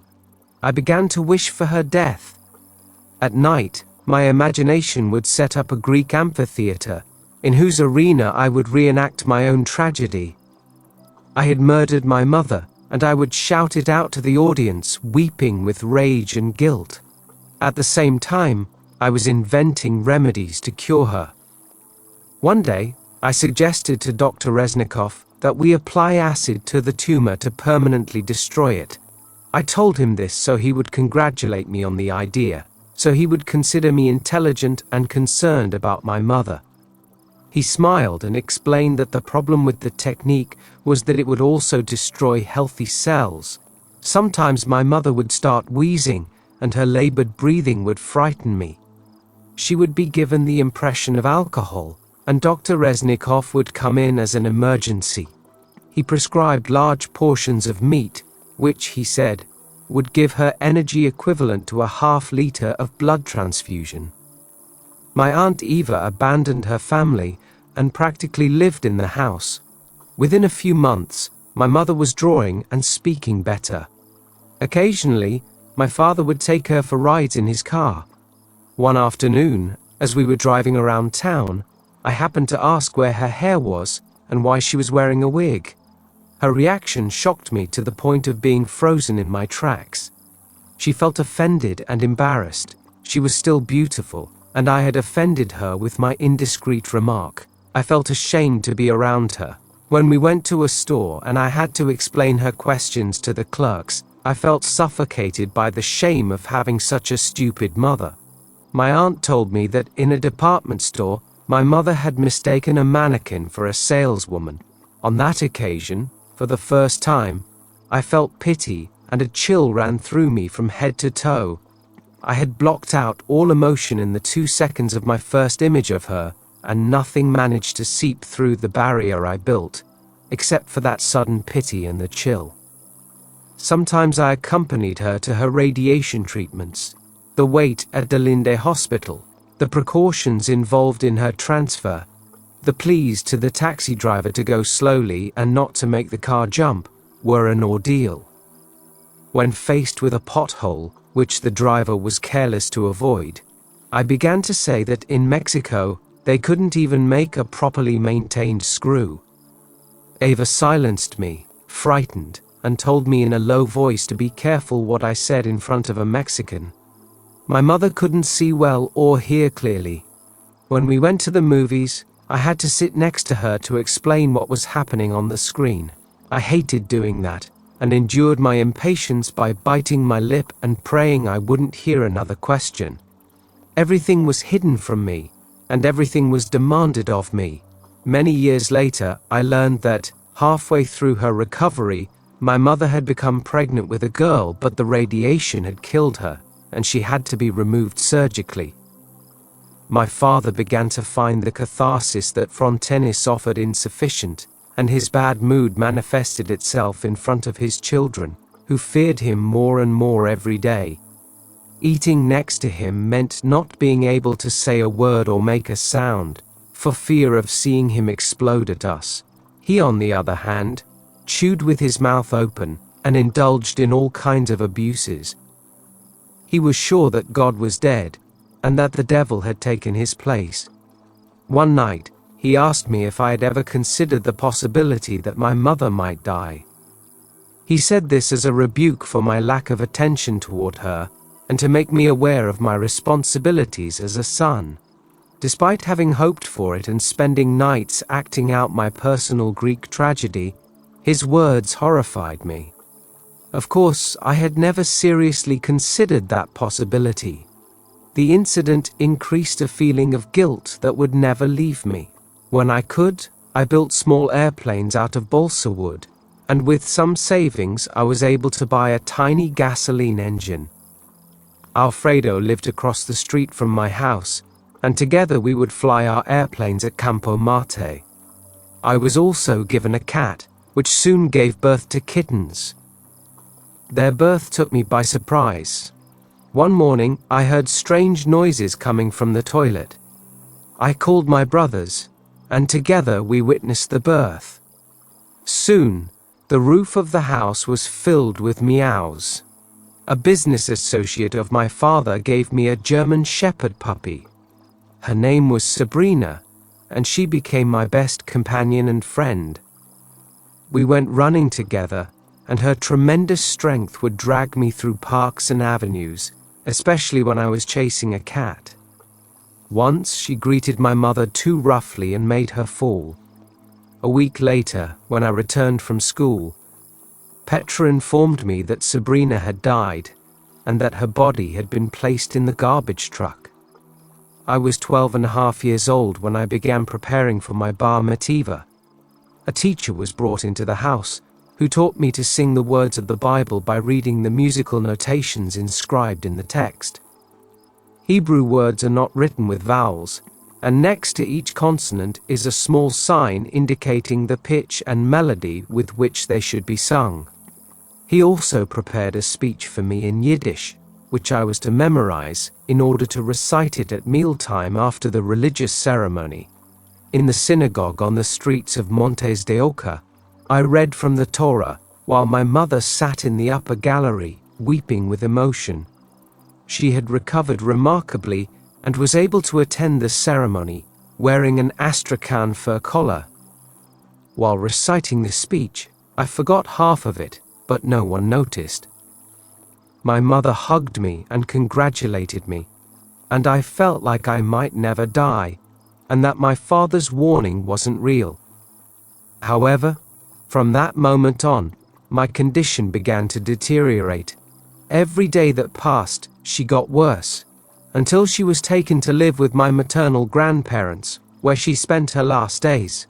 She slept in my grandmother's bed, and I decided to stay with her for days. I lay beside her without getting up. I hugged her and tried to apologize. I had hoped for her death and hated her for making me her prisoner, and now, without anyone asking me to, I decided not to leave her side for a second. One morning, an ambulance arrived and took her away, covering her head with a sheet as they carried her away on a stretcher. I never saw her again. They took me home, where I was playing with my brothers, when I heard visitors arriving. Some of them were old friends of my mother's who had never visited her during her illness. I heard sobbing and guessed that my mother had died. I felt I shouldn't let on that I knew, so I continued playing. No one came to tell me anything. Only love, a paternal uncle, came up to me and stroked my head. I felt angry at the hypocrisy. I kept hearing the visitors' complaints and knowing they had never come to see my mother. However, I didn't share my indignation with anyone. I felt the adults were very foolish if they thought I didn't know everything that was going on. The next morning, my father woke us up very early and told us we had to go to the cemetery. My brothers started playing, and I scolded them, telling them their mother had died and that it was improper for them to have fun. It was a farce, and I knew it. In reality, I didn't care whether they played or not. When we arrived at the cemetery, Balbina, a friend of my mother's, hugged me, and I wept uncontrollably. It was real tears that came from an unknown source. She asked me if I wanted to see the body, and I turned away from her in horror. Of course I didn't want to see it. A rabbi tore my shirt and made me throw a small stone at the coffin lying at the bottom of the grave. Then they covered it with earth, and we left. That evening, my father invited my siblings and me to a movie. I indignantly replied that it was indecent, although it was also a farce on my part. In reality, I felt no emotion, except guilt, and a need to feign sadness that I didn't feel. I returned to school and maintained that apparent sadness for months. No one was supposed to know that I was an insensitive little shit who couldn't feel my mother's death. I took comfort in the way everyone pitied and sympathized with me. My grandfather asked me to say Kaddish every day for a year, and I did so religiously. Jose couldn't understand my compulsion to go to synagogue. Only I knew it was motivated by guilt. My father disappeared in every sense. He still lived in the house, but we never saw him. Petra took care of me and my siblings, feeding us, clothing us, and helping us with school. She had promised my mother to take care of us until she saw us married and happy, and she kept her word completely. For puberty. For 7 days the whole family gathered to pray the Jewish mourning ritual. Afterward, I was sent to school to continue my education. I was 13.5 years old. The first morning, I arrived late and wasn't allowed in. The assistant principal saw me from her office and quickly gave orders to let me in, leading me to her desk. I realized she didn't know how to behave around me, and that convinced me of the need to remain silent and feign great depression. I didn't know how to behave either. Soon after, I saw her. She walked with such confidence and was so beautiful that I ended up falling in love with her. Her name was Sylvia, and I noticed she was attracted to me too. What I wanted most was to get close to her, but I couldn't. I was a murderer, and she was a perfect girl. Sometimes we would meet in the courtyard and talk. She was always accompanied by her best friend, whom I ended up asking to leave us alone. I would visit her at her house, and I was dying to hold her hand, but I didn't dare. I was no good, and she was a princess. I got her photograph and enlarged it. I spent hours tracing it and drawing pictures of her features. I asked Bernardo to call her and find out about her feelings for me. He did this so many times that they ended up falling in love. They announced it to me on our graduation day. I looked at Bernardo and congratulated him. I had become an expert at not feeling pain. I told him it was a good thing it was him and not someone else, and I walked away. By going to synagogue so often, I eventually learned all the rituals by heart, to the point where I could lead the prayers. Since I had already completed my bar mitzvah, and according to Jewish law, I was an adult like any other, the elders asked me to lead the evening prayers. At the end of the year, I stopped attending. I had fulfilled my maternal grandfather's request. Sometimes I would visit my grandparents, and they would always talk to me about my mother.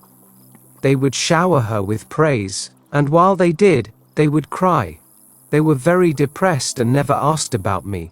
I ended up hating those visits, although I didn't stop them completely. I felt like they didn't talk to me, and that I didn't exist to them. Their only reality was Astusha's death and the injustice that had been done to her. After more than 50 years of marriage, Menuje realized the mistake he had made with her, forcing her to marry my maternal grandfather. She began to openly criticize him and argue with him frequently. The tension that had been bottled up broke a dam she had built up inside and exploded in her brain, blinding her with resentment. Her emotional blindness became somatized. and one night she began to see lights of all colors in a spectacle that amazed her. The next morning she woke up, and upon opening her eyes, realized she had lost her sight. The only thing that had kept her happy her entire life was reading, and when she realized she could no longer read, she sank into a state of despair that eventually killed her months later. My grandfather cried when he heard all the criticism his wife threw at him, which he tried to deflect with his tears and nervous laughter. I also stopped seeing my Aunt Eva for similar reasons. My days were filled with school and my siblings. With them I would roam all the vacant lots in the neighborhood, hunting for tarantulas. We carried glass jars, inside which we would place them to take back to the house. Petra was shocked, and for weeks refused to enter my room because one of the jars had fallen off the shelf where I placed it. We also built a cart, made of a plank with 4 wheels. I would put Nathan and Jerry on it and push them for walks. On one occasion, they helped me lift the stroller up a steep street, which ended at the intersection with the Cuernavaca railroad tracks. I lay down on the board, and they let me go. The speed increased, and with it, the excitement of the descent. This turned to terror when I saw the train approaching. I pulled over and braked with my body. After the experience, I had terrible nightmares in which I imagined myself crushed by a train. I enjoyed riding my bicycle through the streets. It was a heavy model that I wanted to replace with a lighter one, but my father refused to buy it for me. I looked for mounds of sand, which I would approach at full speed, and, as I imagined, fly through the air. All I achieved was to fall head first with the bicycle on top of me. One day, my father introduced us to an 18-year-old brunette named Tova, whom he wanted to marry. I was 15, and seeing her so young I was alarmed. She was carrying a basket of sweets and chocolates, which she offered to me and my siblings. I felt terribly humiliated and reluctantly accepted. It was clear she wanted to seduce us with her gifts, as if she wanted to buy us with them. Suddenly, he moved in with us, but first, he made it a condition that we move. We moved into a gigantic apartment in the Condesa neighborhood.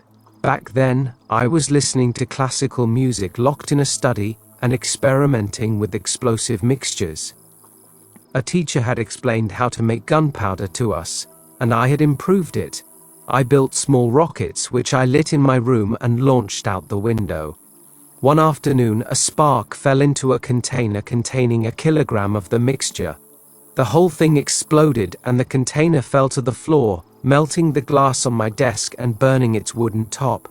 My room filled with thick, black smoke, and I managed to crawl out of the mess. Tova was waiting for me outside, and her scolding was brutal. She was a slender, beautiful woman, the daughter of a mixed marriage. She had a keen intelligence, quick thinking, and a strong character. She had married my father as a dare and out of self-interest.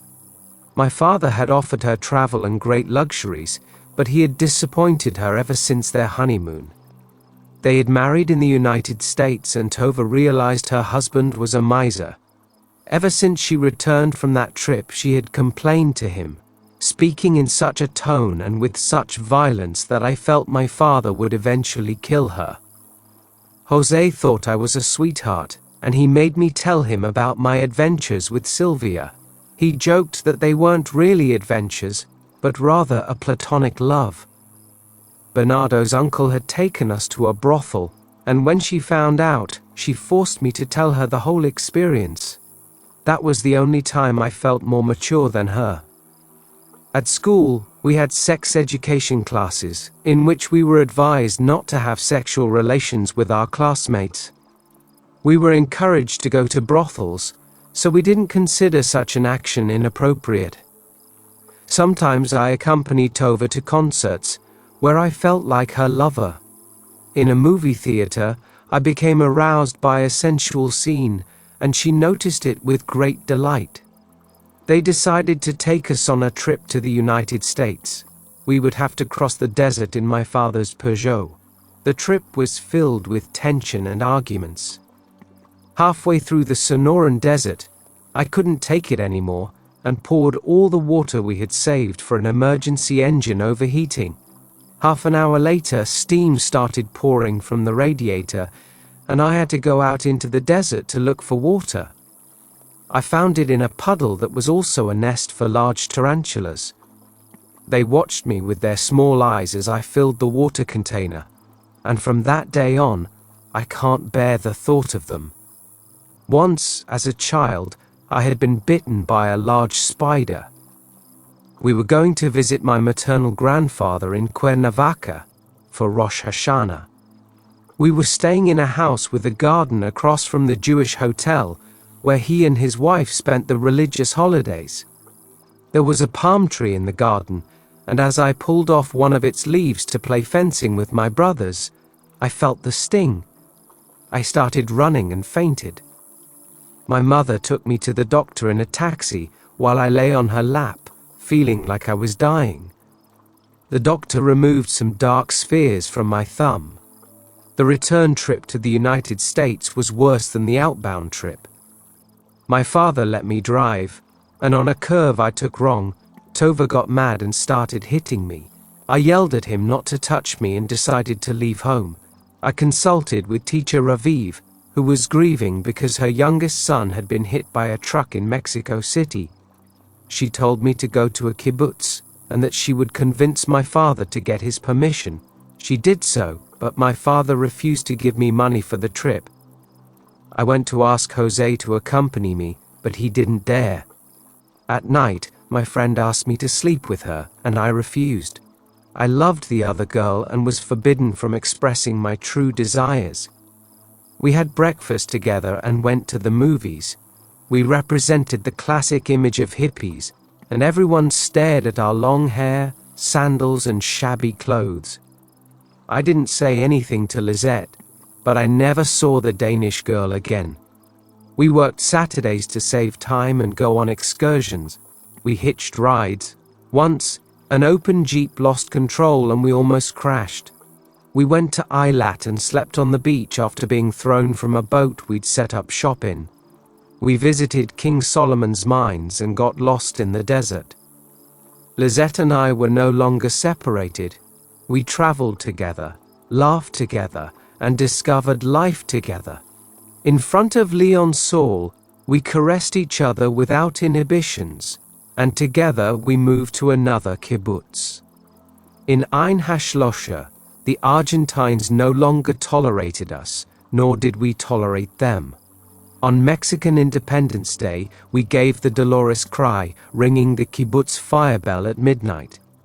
Everyone came out with their buckets of water, and when they saw us laughing, they hated us.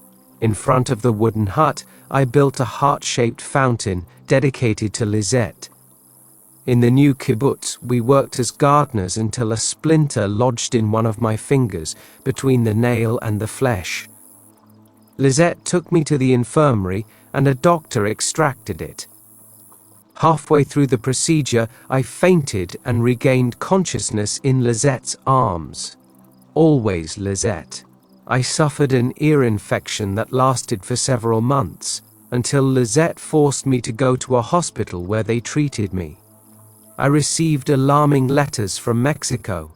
In one of them, my brother Nathan told me that my father, supported by Tova, had cornered him in a room and beaten him to exhaustion. Jerry was constantly humiliated, and Petra had been kicked out of the house. I decided to return to Mexico. In Haifa, I took a boat with Fanny, Lisette, and Leon Saul. For 2 weeks, Lisette and I lived on apples and toast, lying in bed because of seasickness. We visited Greece and took pictures in front of the Parthenon. In New York, we took a plane to Mexico. At the airport, Tova mocked Lisette's ugliness and then drove me home. 6. The university. Consciousness in relation to others believes it lives in a continuum. Each family of experiences leaves its own trace, and within it, discontinuities are not allowed. We are many minds in one, and when we see a friend or relative again after a long interval, we gather the pieces of the relevant memories and unite them. That's why we say things like, "No time has passed," or "It seems like it was yesterday." The same thing happens with our perception. The glue of reality fuses images one after the other, giving us a sense of continuity. This is what happened to Jose when I returned to Mexico. He took me to his amusements and suffered when he realized that I considered them absurd and superficial. I had been through too many experiences for him to be the same person he knew. His friends visited mysterious houses in Mexico City and scared people by yelling at them in the streets. Meanwhile, Lizette had gone to Guadalajara with her parents, and my family was preparing to return to the new house, which Tova had remodeled. The outlook was bleak. Tova treated Jerry like an animal, and at night I heard my father demanding sex from Tova, which she refused. They had a son, Ari, a beautiful little thing.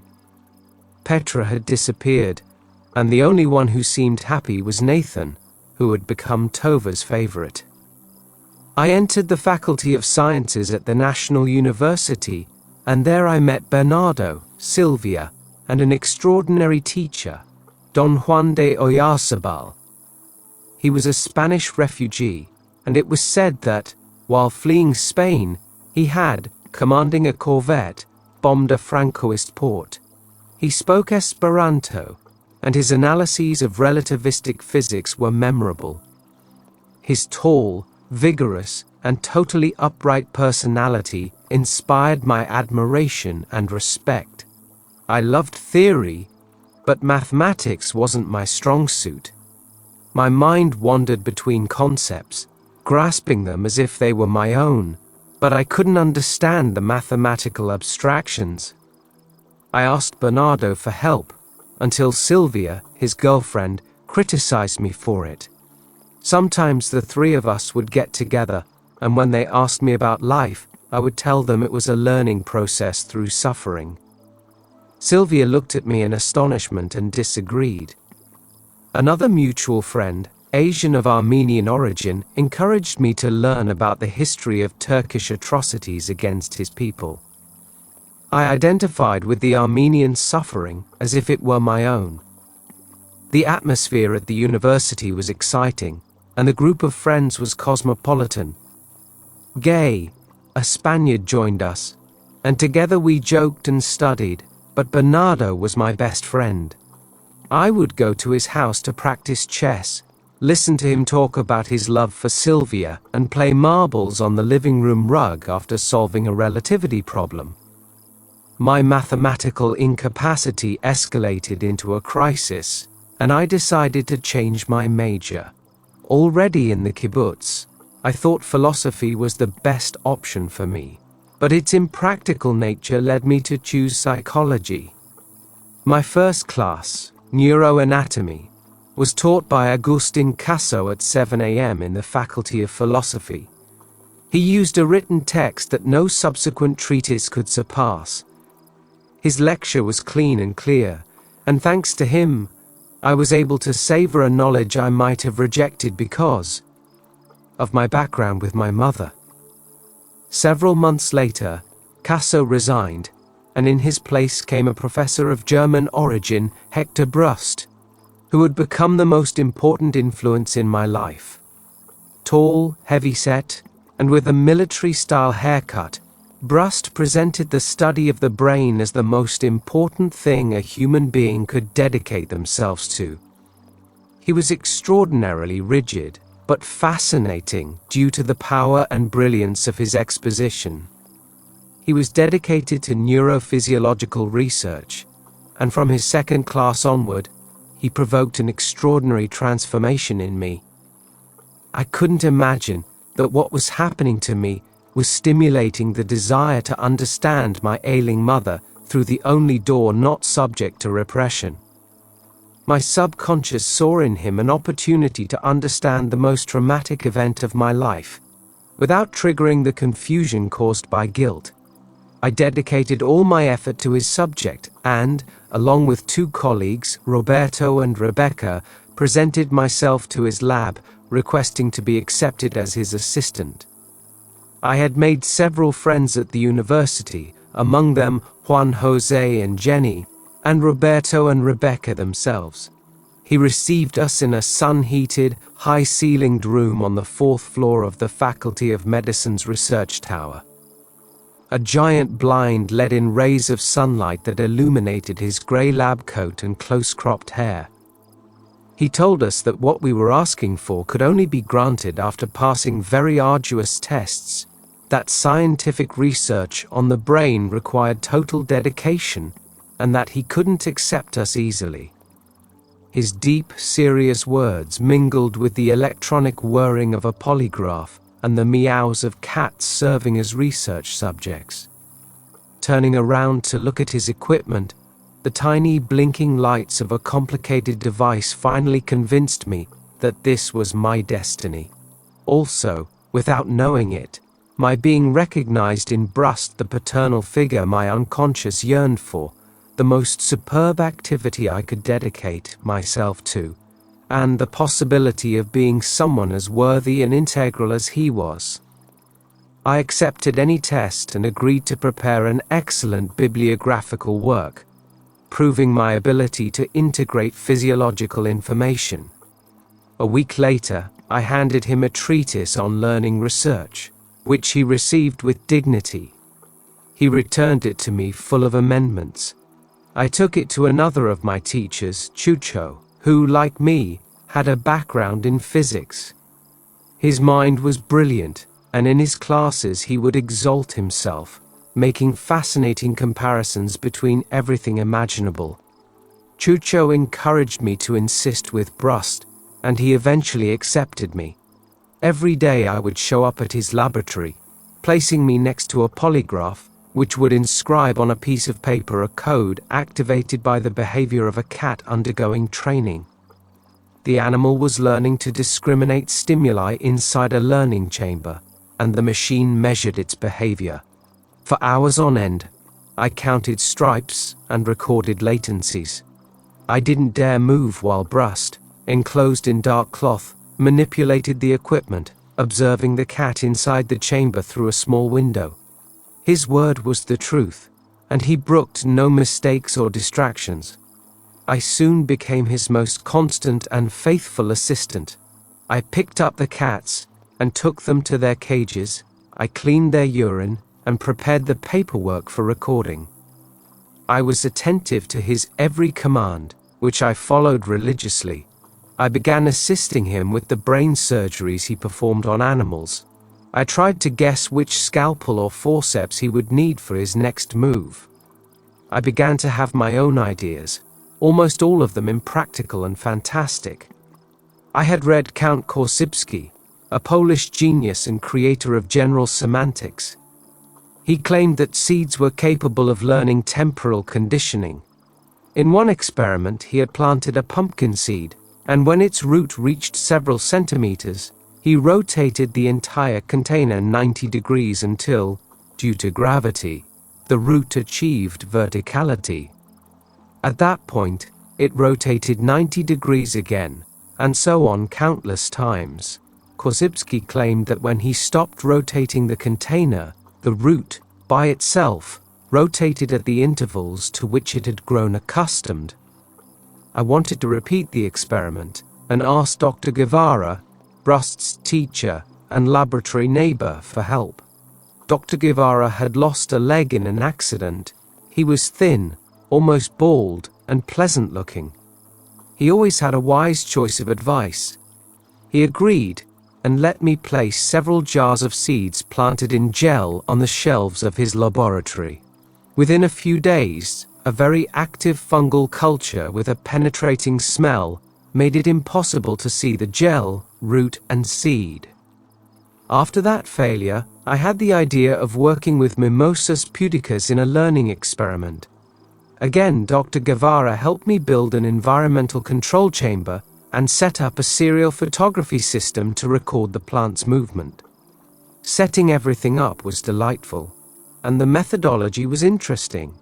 It consisted of teaching the mimosa to close itself after turning on a light. To do this, Each time the light was turned on, it was mechanically stimulated. The plant responded by closing to the mechanical stimulus, but we were never able to continue long enough to see the other aspects. The film, however, showed that the plants moved on their own, despite the constant environmental conditions. I believe my interest in demonstrating the existence of learning in primitive beings was motivated by some experiments by Brust, in which he studied the possibility of learning in the spinal cord of cats. They were terrible experiments, due to the suffering they caused the animals. However, I have no doubt that mixed with this motivation, there was a secret need within me to prove that my mother's brain mutilation hadn't been able to affect her. Possibly for the same reason, in psychology school I aligned myself with the behaviorist movement and its denial of consciousness and subjective experiences. We fought with the psychoanalysts, whom we considered unscientific. Both Brust and Guevara applauded our criticisms and reinforced them. Roberto decided to leave the laboratory and, along with some friends, including Yehuda, went to live in Huautla. He spent 6 months traveling with mushrooms and communicating telepathically with trees and worms. Rebecca also left, and I became Brust's sole assistant, which filled me with pride and satisfaction. After his absence, Roberto returned and rejoined the laboratory. Ever since I started university, I missed Lisette a lot. I wrote her letters every day, and she did the same. I waited for the mailman with great excitement, and when I couldn't stand it anymore, I visited her in Guadalajara. My father lent me his Peugeot, which I traveled in. Lisette lived in a charming neighborhood on the outskirts of the city. Her parents accepted me immediately, and I accepted them. Romeo always had a joke in his mouth, and Elena was a devoted and kind woman. I was very shy and hardly spoke a word during meals. In the evenings, I caressed Lisette and showed her my love in every way possible. When I returned to Mexico, I missed her again. For 3 years, our relationship was epistolary and completely faithful. One day, she called me to tell me she was coming to study psychology in Mexico. She would be living with her Aunt Maria. When she arrived, we weren't apart for a single day. She came to my house, and every afternoon, locked in my room, we played with each other like kittens. She became the older sister in the family, and together we rejoiced watching my brothers play and fight. Petra had returned home and was looking after us all. My father and Tova's relationship had ended after a terrible fight, in which they had beaten each other to the point of death. Tova had called her father, who hit me when I criticized his daughter. I remember that a few days earlier, I had entered their room at night. They were both in bed. I told them they had to separate, and suddenly I began to cry. I was shocked by my own reaction. I couldn't understand where those tears were coming from. Tova took Ari away, and my father disowned him as a son. He'd asked my opinion before making the decision, and I'd forbidden him, but he didn't listen. When Lisette had been in Mexico for several months, my father told us he had met a French girl, Kimi, and had decided to marry her. I found out where she lived and went to visit her. She wasn't French but Lebanese. I told her not to marry my father, warning her that she would suffer terribly at his side. She didn't listen to me either. Meanwhile, I had gotten a job as a laboratory teacher at the National Preparatory School. Juan Jose and I worked together teaching experimental psychology classes. Juan Jose amazed me with his ability and intelligence. We came up with an experiment in attitudes. He disguised himself as a student and gained the trust of his fellow students. He was an accomplished artist who, as a student, had performed in Molière plays. The plan was to measure the boys' attitudes toward war and violence before and after a suggestion session. Virtually all of them disagreed with the war. But then Juan Jose stood up from his seat and excitedly defended the necessity of the war and its great benefits. He had become the leader of the class, and everyone listened to him respectfully. I pretended to be convinced and also defended the war. Afterward, we asked questions again, and 60% of the group had changed their minds. At that moment, Juan Jose revealed himself as a teacher and explained the experiment to the boys. They almost lynched him, but we all ended up laughing. High school was full of joints. It was the first months of 1968. Gunshots were heard occasionally, and no one knew how, but one day a gigantic octopus was brought in inside a formidable transparent plastic container filled with formaldehyde, which was destroyed. The formaldehyde filled the corridors and entered the laboratory, causing us all to flee. Brust got me a position at the Faculty of Medicine, and with both salaries I began to support myself. Lizette's mother began to worry about my prolonged relationship with her daughter and asked us to marry. My father objected. I later learned that he had made a deal with one of his wealthy friends to marry his daughter to me. He finally agreed and promised to give us financial support, which he did reluctantly, and after much humiliation. He used to remind me of an incident that had convinced him of my financial incapacity. He had given me the Peugeot, and I traded it in for a Volkswagen without consulting him. Every time I asked him for money, he would bring up the matter of swapping cars, concluding that it was better not to give me anything, lest I throw it away. I never understood social customs and the need for rules and restrictions. Lisette and I didn't need a ceremony or formal ties in our relationship. We agreed to get married so as not to hurt her parents.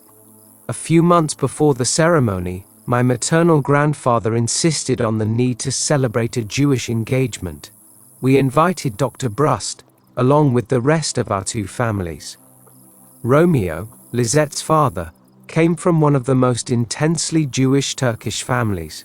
One of her ancestors had become famous for cutting holes in his pockets to deposit coins that fell on the ground for the poor while walking the streets of Istanbul.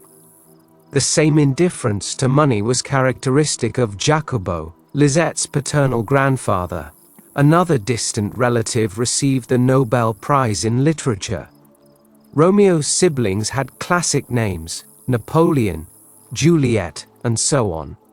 The family of Elena, Lizette's mother, came from Russia. From there they had emigrated to Argentina, guided by a neurotic father and an extraordinarily sensitive mother. Romeo had fallen in love with Elena, who played the violin virtuosically, but her father had opposed the union because the groom was Sephardic and not Ashkenazi. Ultimately, love triumphed, and Romeo was an excellent father and a close friend to all his children. During the engagement, my grandfather broke a cloth-wrapped plate in accordance with Orthodox Jewish ritual, while Romeo joked and Brust looked on in amazement. A few weeks earlier, my father had been with me when he suddenly screamed and fainted to the floor. From that moment on, his brain spiraled out of control, and during the ceremony, he began attacking all the guests. I couldn't believe what I was seeing. I'd had enough of my mother, and now my father seemed from another world too. We later learned that the fainting spell had been caused by a temporal lobe shock. Some time later, Brust left for Austria for a sabbatical year. He put me in charge of the laboratory, and I began working on my thesis. It would deal with the electrical activity of the cat brain during learning. By stimulating one of the animals with a light, I recorded a potential in the candid nucleus. I rushed to tell Dr. Guevara, excited by the passion of the discovery, and wrote to Dr. Brust. Proudly, but he replied that it was merely an artifact. I performed dozens of tests, proving it was real, but he insisted it couldn't be. I didn't understand his doubts and continued working, and without realizing it, I began to become independent. Ianel, a Costa Rican girl and friend of Lizette's, began to help me. I was invited to teach a class at Anahuac University. Dr. Raul Hernandez Payon had started a psychophysiological research laboratory there, however. His sudden death left it unfinished. I felt it was a shame and became involved in its completion. I soon began drawing up installation plans, and, without realizing it, I became involved in the project as if it were my own. Dr. Brust returned from Austria, and I finished my thesis and graduated as a psychologist, having demonstrated that the electrical activity of the candid nucleus is closely related to learning. At my exam, I presented a video in which I had proven my results and impressed the jury. Romeo boasted to everyone that I was his son-in-law, and made jokes about induced potentials. I trained in the laboratory, and with the exception of a few teachers from the School of Psychology, no one influenced my development as much. I remember, among them, one who stood out for his magnificent humor. He was a psychiatrist and taught us in the old Castaneda Asylum. That place was worse than Dante's hell. There were wards where the patients masturbated constantly and lived completely naked. Another psychoanalyst was a Jungian, and Juan Jose and I together would frame him with the most terrible critiques and implausible questions, which he would answer using a symbolism we hadn't yet matured to understand. We were experimentalists, and didn't even accept the existence of the mind, much less the collective unconscious and the archetypes of the species. Juan Jose had fallen in love with the daughter of the president of the Spanish Republic in exile. She was an exquisite girl who died, her throat cut in a car accident. It took poor Juan Jose years to recover. For 4 years, I worked in Dr. Brust's laboratory. We investigated the padlock nucleus and its role in learning. We published our findings and presented them at conferences and seminars. I learned the surgical arts, electroencephalographic and polygraphic recordings, photography, and experimental methodology. We dedicated ourselves to our work with such enthusiasm and perseverance that we had no time for anything else. My pride in being a scientist and in studying the brain was intense. I learned the need for controls and to be wary of theoretical speculations. Everything had to be verified and controlled.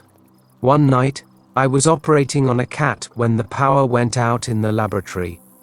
It was October 2nd, 1968. I had planned to go to Tlatelolco to support a student meeting. The events of 1968 had led me to participate in demonstrations, march in the streets alongside students, and feel part of a delightful adventure aimed at transforming society. I had a great longing to live within structures, the laboratory, scientific research, but at the same time, my blood boiled with the desire to transform them, and the student movement offered me the opportunity to experience the path toward liberation from them. The operated cat went into respiratory arrest, and I had to give it artificial respiration for hours. That saved me from the Tlatelolco massacre. Days later, when I went to the university to care for the operated animals, I found tanks and soldiers blocking my way. I didn't care. My operated cats could die if I didn't treat them. I went to ask for access to sergeants, colonels, and generals until, with an escort, I entered the university campus. 2 soldiers watched over me while I injected the animals with penicillin. I asked them to help me, and they left their rifles to carry the cats and give them milk. In the courtyard of the research tower, General Negrete asked me for identification when I finished tending to the animals. Seeing my name, he told me I must be a foreigner. I replied that I wasn't, although I was confused by my Jewishness. He told me to leave without an escort. That meant ending up imprisoned and tortured in military camp number 1.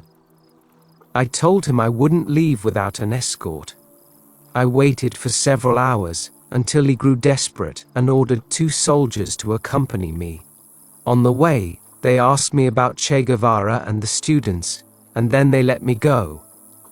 Che Guevara had worked in the physiology laboratory, in the same facilities and with the same equipment that Roberto and I used. We were proud of that and boasted to those who asked us. 7 Lizette. Lizette and I got married in the Sephardic synagogue in Mexico City. I arrived wearing an absurd tuxedo after all the guests had already arrived. I couldn't have known that this was a symbol and a sign of what would happen years later.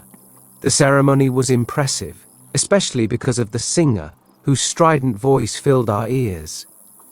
We were very poor, and we barely had enough to celebrate the event with a humble toast at the bride's parents' house. I experienced the whole thing as if it were a theater, in which I participated without being able to fully participate. We left in a Volkswagen for Cuernavaca, where we spent our wedding night. There was a large chandelier on the ceiling, and strangely, I felt cold and unwilling to make love. All of that was a much less exciting structure than the nocturnal encounters in the kibbutz and the days of courtship hidden in my room, with Petra's complicity. Afterward, we lived in a small apartment, and little by little, we turned it into a delight. Jose and his girlfriend came to see us, considering us the ideal couple and the role model. In truth, it was all very natural. Lizette was my friend, sister, and wife, and we supported each other perfectly. Only when you lose a relationship like that do you realize how wonderful it was. Inside, and on a daily basis, everything flowed as if no other life could exist.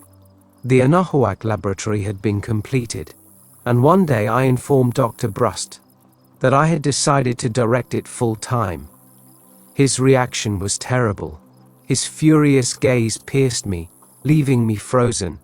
Despite that, I left.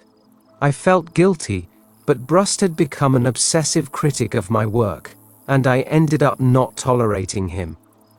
Confused, I told him not to consider it abandonment, but rather an expansion of his own laboratory, although that didn't satisfy him. Somehow, in life, we seek out characters who allow us to work through our problems. We don't realize that all events and our perceptions form a compact plot that reflects us.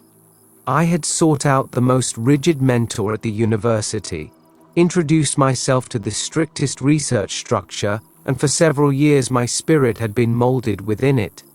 I accepted no thought or data that did not emerge from strictly controlled experiments. In the laboratory, I dressed in a grey lab coat like that of Dr. Brust and Dr. Guevara. When he taught, he did so in orthodox and impeccable attire, a tie, a serious suit, and a strict and implacable attitude. I mocked emotions, considering them signs of weakness. I was extremely punctual and prepared everything in advance. There was only one small sliver of freedom within the structure I adopted, and that was my interest in sui generis experiments. I was interested in feeling at the frontier of research and lived my life experimenting, watched by everyone. I couldn't realize that all of this was part of a refuge from which I dared not leave. I couldn't neglect my own control for a single second, and it was no coincidence that the brain structure I was investigating, due to Brust's influence, was the lock nucleus, a brain organ responsible for exerting inhibitory and controlling influences on behavior. In Brust's laboratory, everything was controlled, and the interest in the lock nucleus was a subtle manifestation of this. Its role in memory, learning, and inhibitory control were our research topics. Every week we presented seminars that we prepared with caution and rigidity, seeking to be prepared to answer all questions. At Anahuac University and in my marriage, everything had to be lived the same way, with no deviation allowed. Lizette once told me she saw nothing wrong with homosexuality, and I was shocked. It was unacceptable to deviate from normal sexual norms. The love Lizette showed me sustained my entire life. She soon began to display a strong character and total dedication. She admired me and supported me emotionally, even though her concerns were, in reality, very different from mine. She wanted to delve into my experiences with my mother, but I always forbade her. When she asked me about my experiences, I silenced her. That belonged to a repressed and blocked past, and the only thing that mattered was the laboratory and its achievements. At home, Lisette ruled, and everything was done according to her will. In the lab, I was in charge, and everything was done according to mine. The territories were clearly defined and separate. I gave her my entire salary every 2 weeks, and she managed it, deciding what to buy, how to live, and how to organize the house. Meanwhile, I read and enjoyed the comfort of not having to make household decisions. My mind and soul were fully dedicated to the new laboratory at Anahuac University. We were able to save some money and traveled around Europe. We visited Switzerland, and like 2 children, we played sledding in the snow. We visited Paris and were amazed by Napoleon's tomb. In Belgium, Bruges fascinated us with its medieval streets, its river, and its stone buildings. The central square of Brussels dazzled us with its pure gold decorations. Toledo introduced us to its narrow streets, its museums, and its churches. We were united in a clear, defined life, without shocks or surprises. We didn't even speak of love. Such was the security of our union. Upon returning to Mexico, the lab absorbed me again. I started skipping home for lunch, and the students began joining me, creating an intense work group. Lisette began to complain about my absences. The university was run by the Legionaries of Christ, whose serious, clear-headed, and self-controlled members saw in me a promise of development and brilliance. Father Pardo, rector of the university, supported me, and I convinced him that the laboratory was like a monastery that should be perfect in every way. The rector's personality was magnificent, and his strength exemplary. He inspired me to write a short story, Master Augustus, that Francisco Trillas published for me. Everything I had learned at Brust's side permeated my actions. His same seriousness, rigidity, and dedication accompanied me in everything I did. I subjected my students to the same strict tests he had used with me. The experiments were conducted using the same controls, but the research topics began to vary. My interest in the lock persisted, however. Human brain activity and its electrophysiological correlates began to attract my attention. Alejandro, Maria, Teresa, and Flor joined the lab group. We worked together on experiments, and their true team spirit kept us united. Teresa was born in Mexico, but she was the daughter of a refugee who had fled his country after running one of Venezuela's most powerful television networks. The family was very wealthy, and Teresa was spoiled and spoiled. When she came to ask to come into the laboratory, I refused to admit her. At her insistence, I subjected her to various tests, each of which she emerged victorious. I sensed that her desires were motivated by a genuine need to learn discipline and to live in a strict, impeccable environment, where neither bullying nor petting would be present. It was a challenge for her, which she accepted with complete audacity and courage. After several months, we spent hours together talking and planning experiments. Her intelligence and courage earned her trust and made her my closest collaborator. We designed a series of studies to investigate the electrical activity of the human brain during decision-making. Lisette became pregnant and gave birth to a beautiful baby girl, whom we named Estucia, in memory of my mother. Something in me burst forth from an unknown source when I held her in my arms. She was my daughter, and her big eyes sought me out, and I sought hers, in a delightful interaction. I helped Lisette bathe her, and loved seeing her powdered and wet, surrounded by her toys and protected by a soft, fragrant towel. Not realizing we didn't have enough money, I bought a house as a gift for our newborn baby in a neighborhood near the city. It was our first property, and we took care of its construction as if it were a baby. When it was finished, we moved and I bought Astucia a dog named Dugo, who looked like a lion cub. Behind the house, on a hill, ran a river where Dugo and I would go for walks. Sometimes Lisette and Astucia would join us on picnics, where I would take my bike and ride through the fields. I had a favorite armchair in the house, where I loved to sit and read. Lisette and Kimi had become friends, and their simultaneous pregnancy had made them bond deeply. On Sundays, we would visit my father, and while my siblings and I chatted, Kimi and Lisette would go for walks. Kimi's family had settled in Mexico a few years earlier, having left Lebanon following the death of his father, who was a professor at the American University of Beirut. The family, consisting of his mother, 3 brothers, and Kemi, behaved like a tribe, with the mother exercising total authority. Kemi was sweet and loved my father, and was seemingly weaker than him, but little by little, she began to develop an iron will and a desire to involve my father in her Lebanese customs. We watched all this with great amazement, until something terrible began to happen.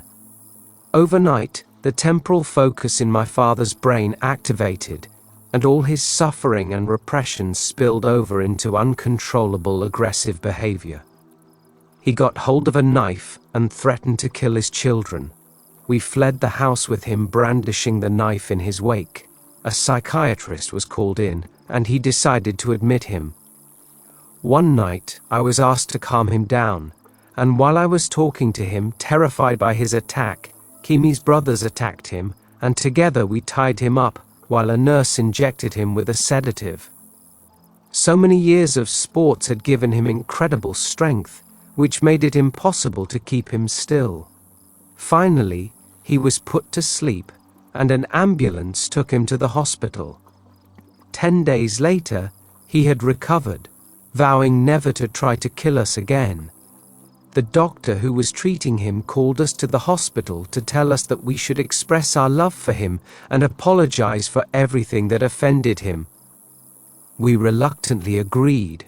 I felt that all this was an injustice, and that he should be asking us for forgiveness, not the other way around. The scene in the hospital was chilling. Complete strangers filled the hallways my siblings and I walked through to get to his room. We found him sitting in a chair, head down. When he saw us, he began to cry, and we hugged him. From that day on, I began to feel a terrible fear of insanity. My mother had died of a brain disease. I remembered my maternal grandmother, who had also developed an anomaly that caused her to think only about money. I didn't understand at the time that my interest in brain research was related to all these events. I tried for months to understand my father. I wanted to talk to him and hear his experiences and memories from the hospital, but amnesia had descended on him, and my desire was thwarted by his denial and forgetfulness of the event. Every Sunday, when we visited him, we paid close attention to the tone of his voice and any signs of aggression, always fearing a repeat of the crisis. A few years later, it happened again, but with less intensity, this time directed at Kemi. Despite her strength, her marriage began to suffer. Divorce was unthinkable, as Lebanese traditions strictly forbade it. Meanwhile, Jerry had gone to study in Boston, supported by a scholarship from the Jewish community. My father hadn't wanted to support him financially, except to provide for a minimal portion of his needs. Nathan was finishing his medical studies, living in his parents' house, from which he tried unsuccessfully to become independent. He had met a girl named Rosie, with whom he lived for a time. However, the attempt was thwarted by a series of depressions on both sides, and he had to return home. Kimi welcomed him with affection, and Nathan became a kind of surrogate father for the 2 children who had been born from her womb by then. Petra had taken care of us as children, and now extended all her love to Kemi's children, whom she adored. Meanwhile, I watched Astusha grow with great pride. Her enormous eyes seemed to see everything with great attention and intelligence. When we went for walks, I made her sit next to me, and Lisette would fit in the back seats of the car. I began to love Astusha more than Lisette, and she began to express her bewilderment and jealousy. Something else began to happen. At night, I hugged Lisette, but I dreamed of being with other women. At university, the students were beautiful, and Lisette would wake up sweaty and ask me about my dreams. I didn't want to tell her what was happening to me, but she guessed. I began to feel an overwhelming need for freedom, and all the control I'd imposed on myself began to crumble. I bought a motorcycle in defiance of the ever-increasing sense of oppression. In the lab, in the evenings, I would look out a window to see the fields stretching into infinity. Strange thoughts would assail me, and within them I imagined myself running off into those fields and living there like a hermit, in a cave by a river. Soon, while performing surgery on a cat or training a rat through a maze, my back would begin to hurt. The experiments I liked most were the human recordings. Teresa and I had devised a very complex methodology for studying decision-making and its electrophysiological correlates in humans. We would lock ourselves in the recording room of the laboratory's silent chamber for hours. There, with the walls and floor covered in carpet and surrounded by sophisticated equipment, we applied stimuli and measured responses, feeling at ease and in the company of others. At that time, Gustavo, a brilliant psychologist who worked at the university, suffered a heart attack. He sometimes came to visit the lab and always encouraged us to continue experimenting.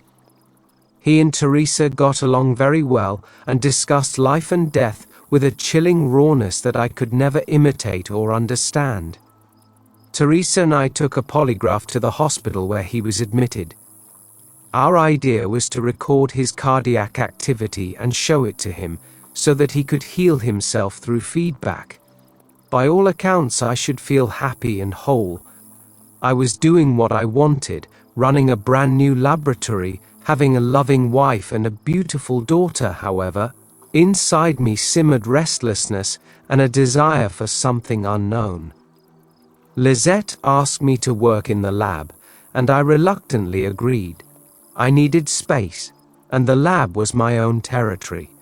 From the moment Lisette arrived, my feeling of restlessness increased. I needed to be alone more and more, and Lisette appeared everywhere. A friend of Teresa's and my student, Maria, became interested in dreams, and we began working on experiments relating the lock nucleus to dream activity. She was a girl of extreme refinement and elegance. She dedicated herself completely to the laboratory and joined in everyone's work. I didn't know then that everything is a symbol. Maria, a dreamy girl, dedicated herself to the study of dreams. Teresa, with a formidable presence and power, to decision-making, and I to control. We rarely went on vacation, except for a few visits to Cuernavaca, but on one occasion we decided to go to Puerto Escondido, in Oaxaca. The road was under construction, and the car was loaded onto a boat so we could cross a river near our destination. We camped on the beach, and one morning, as I was going to breakfast while Lisette was sleeping, I ran into a Canadian girl reading a book while waiting for the check. She caught my attention.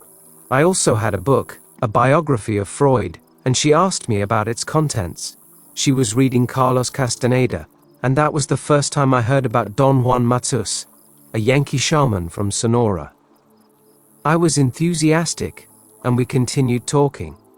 The three of us went to the ocean, Alice, Lisette and I. I felt like I wanted to be alone with Alice, but I couldn't. That night I invited her to sleep with us in the tent, but she refused, and Lisette pierced me with her gaze. The next day she offered us marijuana. We'd never tried it before, and it made me feel incredibly dizzy, along with perceptual amplification. The stars in the sky and the lights of the harbor blurred in my mind. I felt the sound of the waves inside me, and the sand seemed to be made of rocks. A few weeks later, Roberto invited us to Huautla. The trip was beautiful, and we slept in a hut belonging to a peasant family who were friends of Roberto's. At night, we ate mushrooms. Their effect amazed me. I could see everything with pristine clarity. I could hear the river, hundreds of meters away, as if it were beneath my feet. Lisette accompanied us, but declined to try the mushrooms. I undressed in the early morning to experience the possibility of controlling the cold, and I succeeded. Back in Mexico, we met on Fridays for a seminar in which everyone presented their achievements, hypotheses, and ideas. I began to take an interest in visual perception and holography. I read the experiments of Dr. E. Roy John with great interest.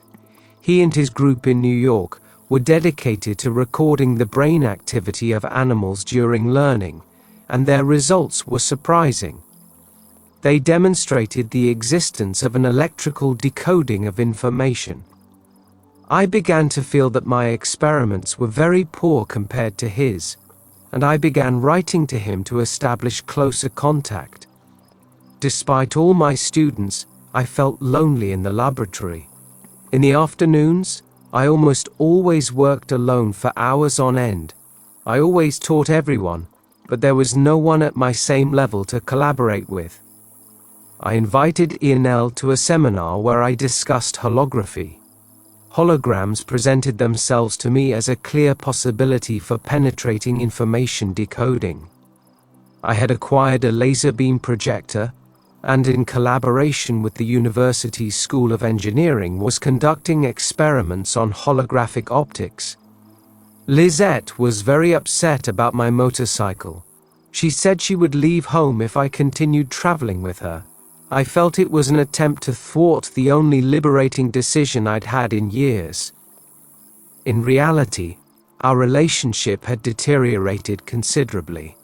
I continued to dream about other women, and the restlessness and feeling of oppression had increased. In order to work in the lab, Lisette left Estucia with Romeo and Elena every day. They adored the girl and increasingly became like surrogate parents to her. Estucia spent much more time with them than with us. Elena told us we were crazy for so much interest in research. After the seminar, I invited Ianel to see the laser projector and the rest of our equipment. I had set up the optical instruments inside the photolab's darkroom. I turned on the projector, and a thin line of light emerged from its jaws.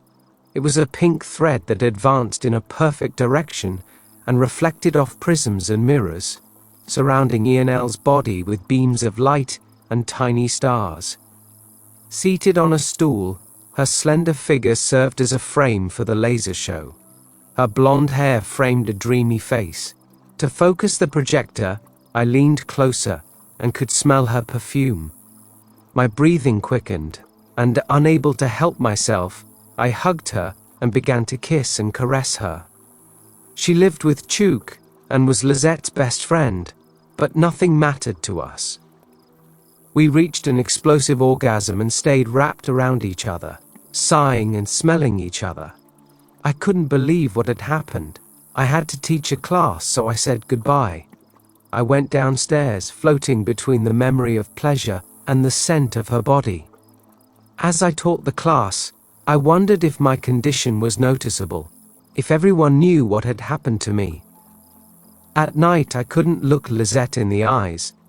I took Estucia to her bed and told her the stories I told her every night.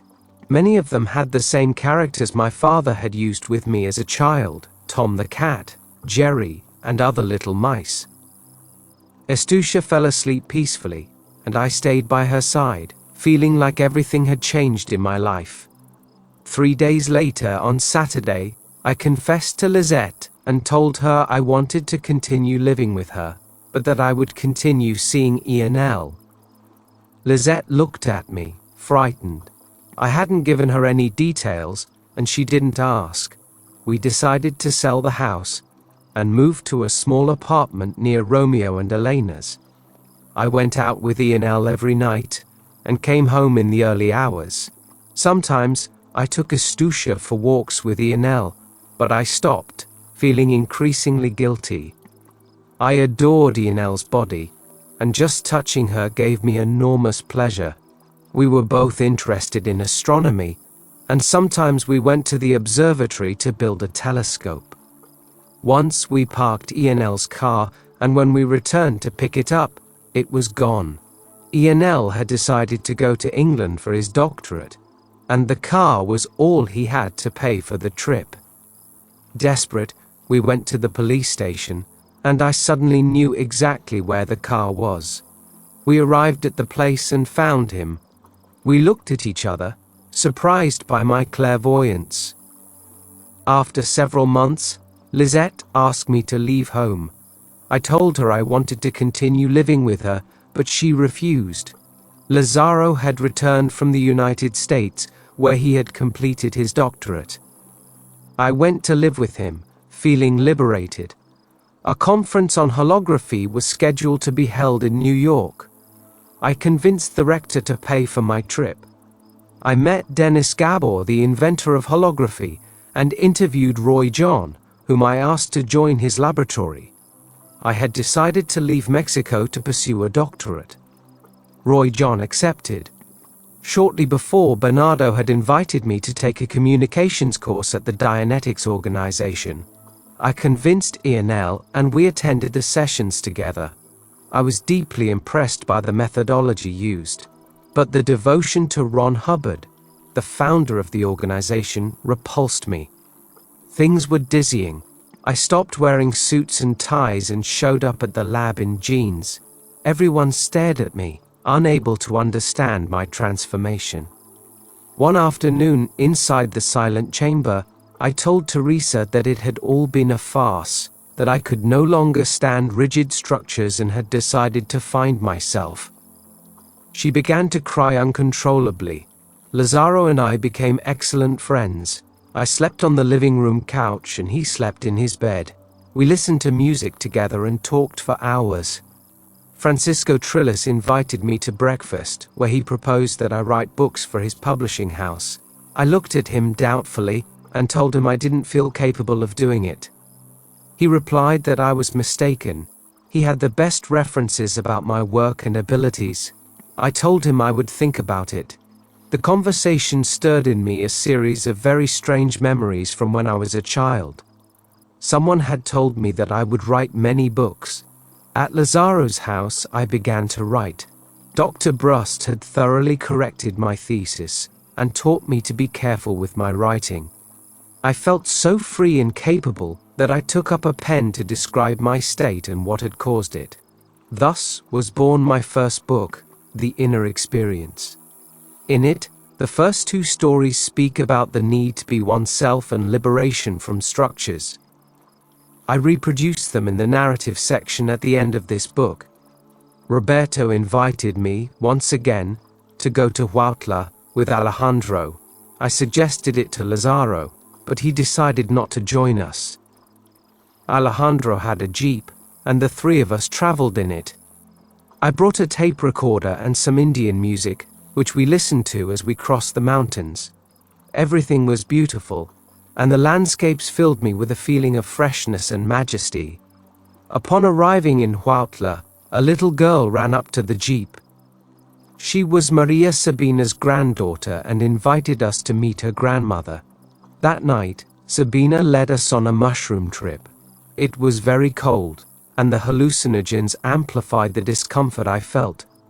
I fought the discomfort, and when I succeeded, imagining myself reading in my favorite chair, Maria brought me back to the present. She did this 7 times, until, in despair, I left the cabin where we were. I didn't fully understand the experience until much later. The university students invited me on a field trip to one of their ranches in San Luis Potosi. I extended the invitation to Lazaro, and together we joined the group. One of the girls caught my attention. I called her Uchis, and in my mind she appeared like a fresh, totally free bird. She danced in the countryside, happy to feel the sun on her body. Without any shame, she stripped naked and ran like a gazelle through the forest trees. I discussed with her the difference between scientific knowledge and intuition. Uchis maintained that knowledge should emerge naturally from experience. I, on the other hand, maintained that it was necessary to first possess a theoretical framework. I was inspired by the story Janios and Or, which I reproduce in the narrative section,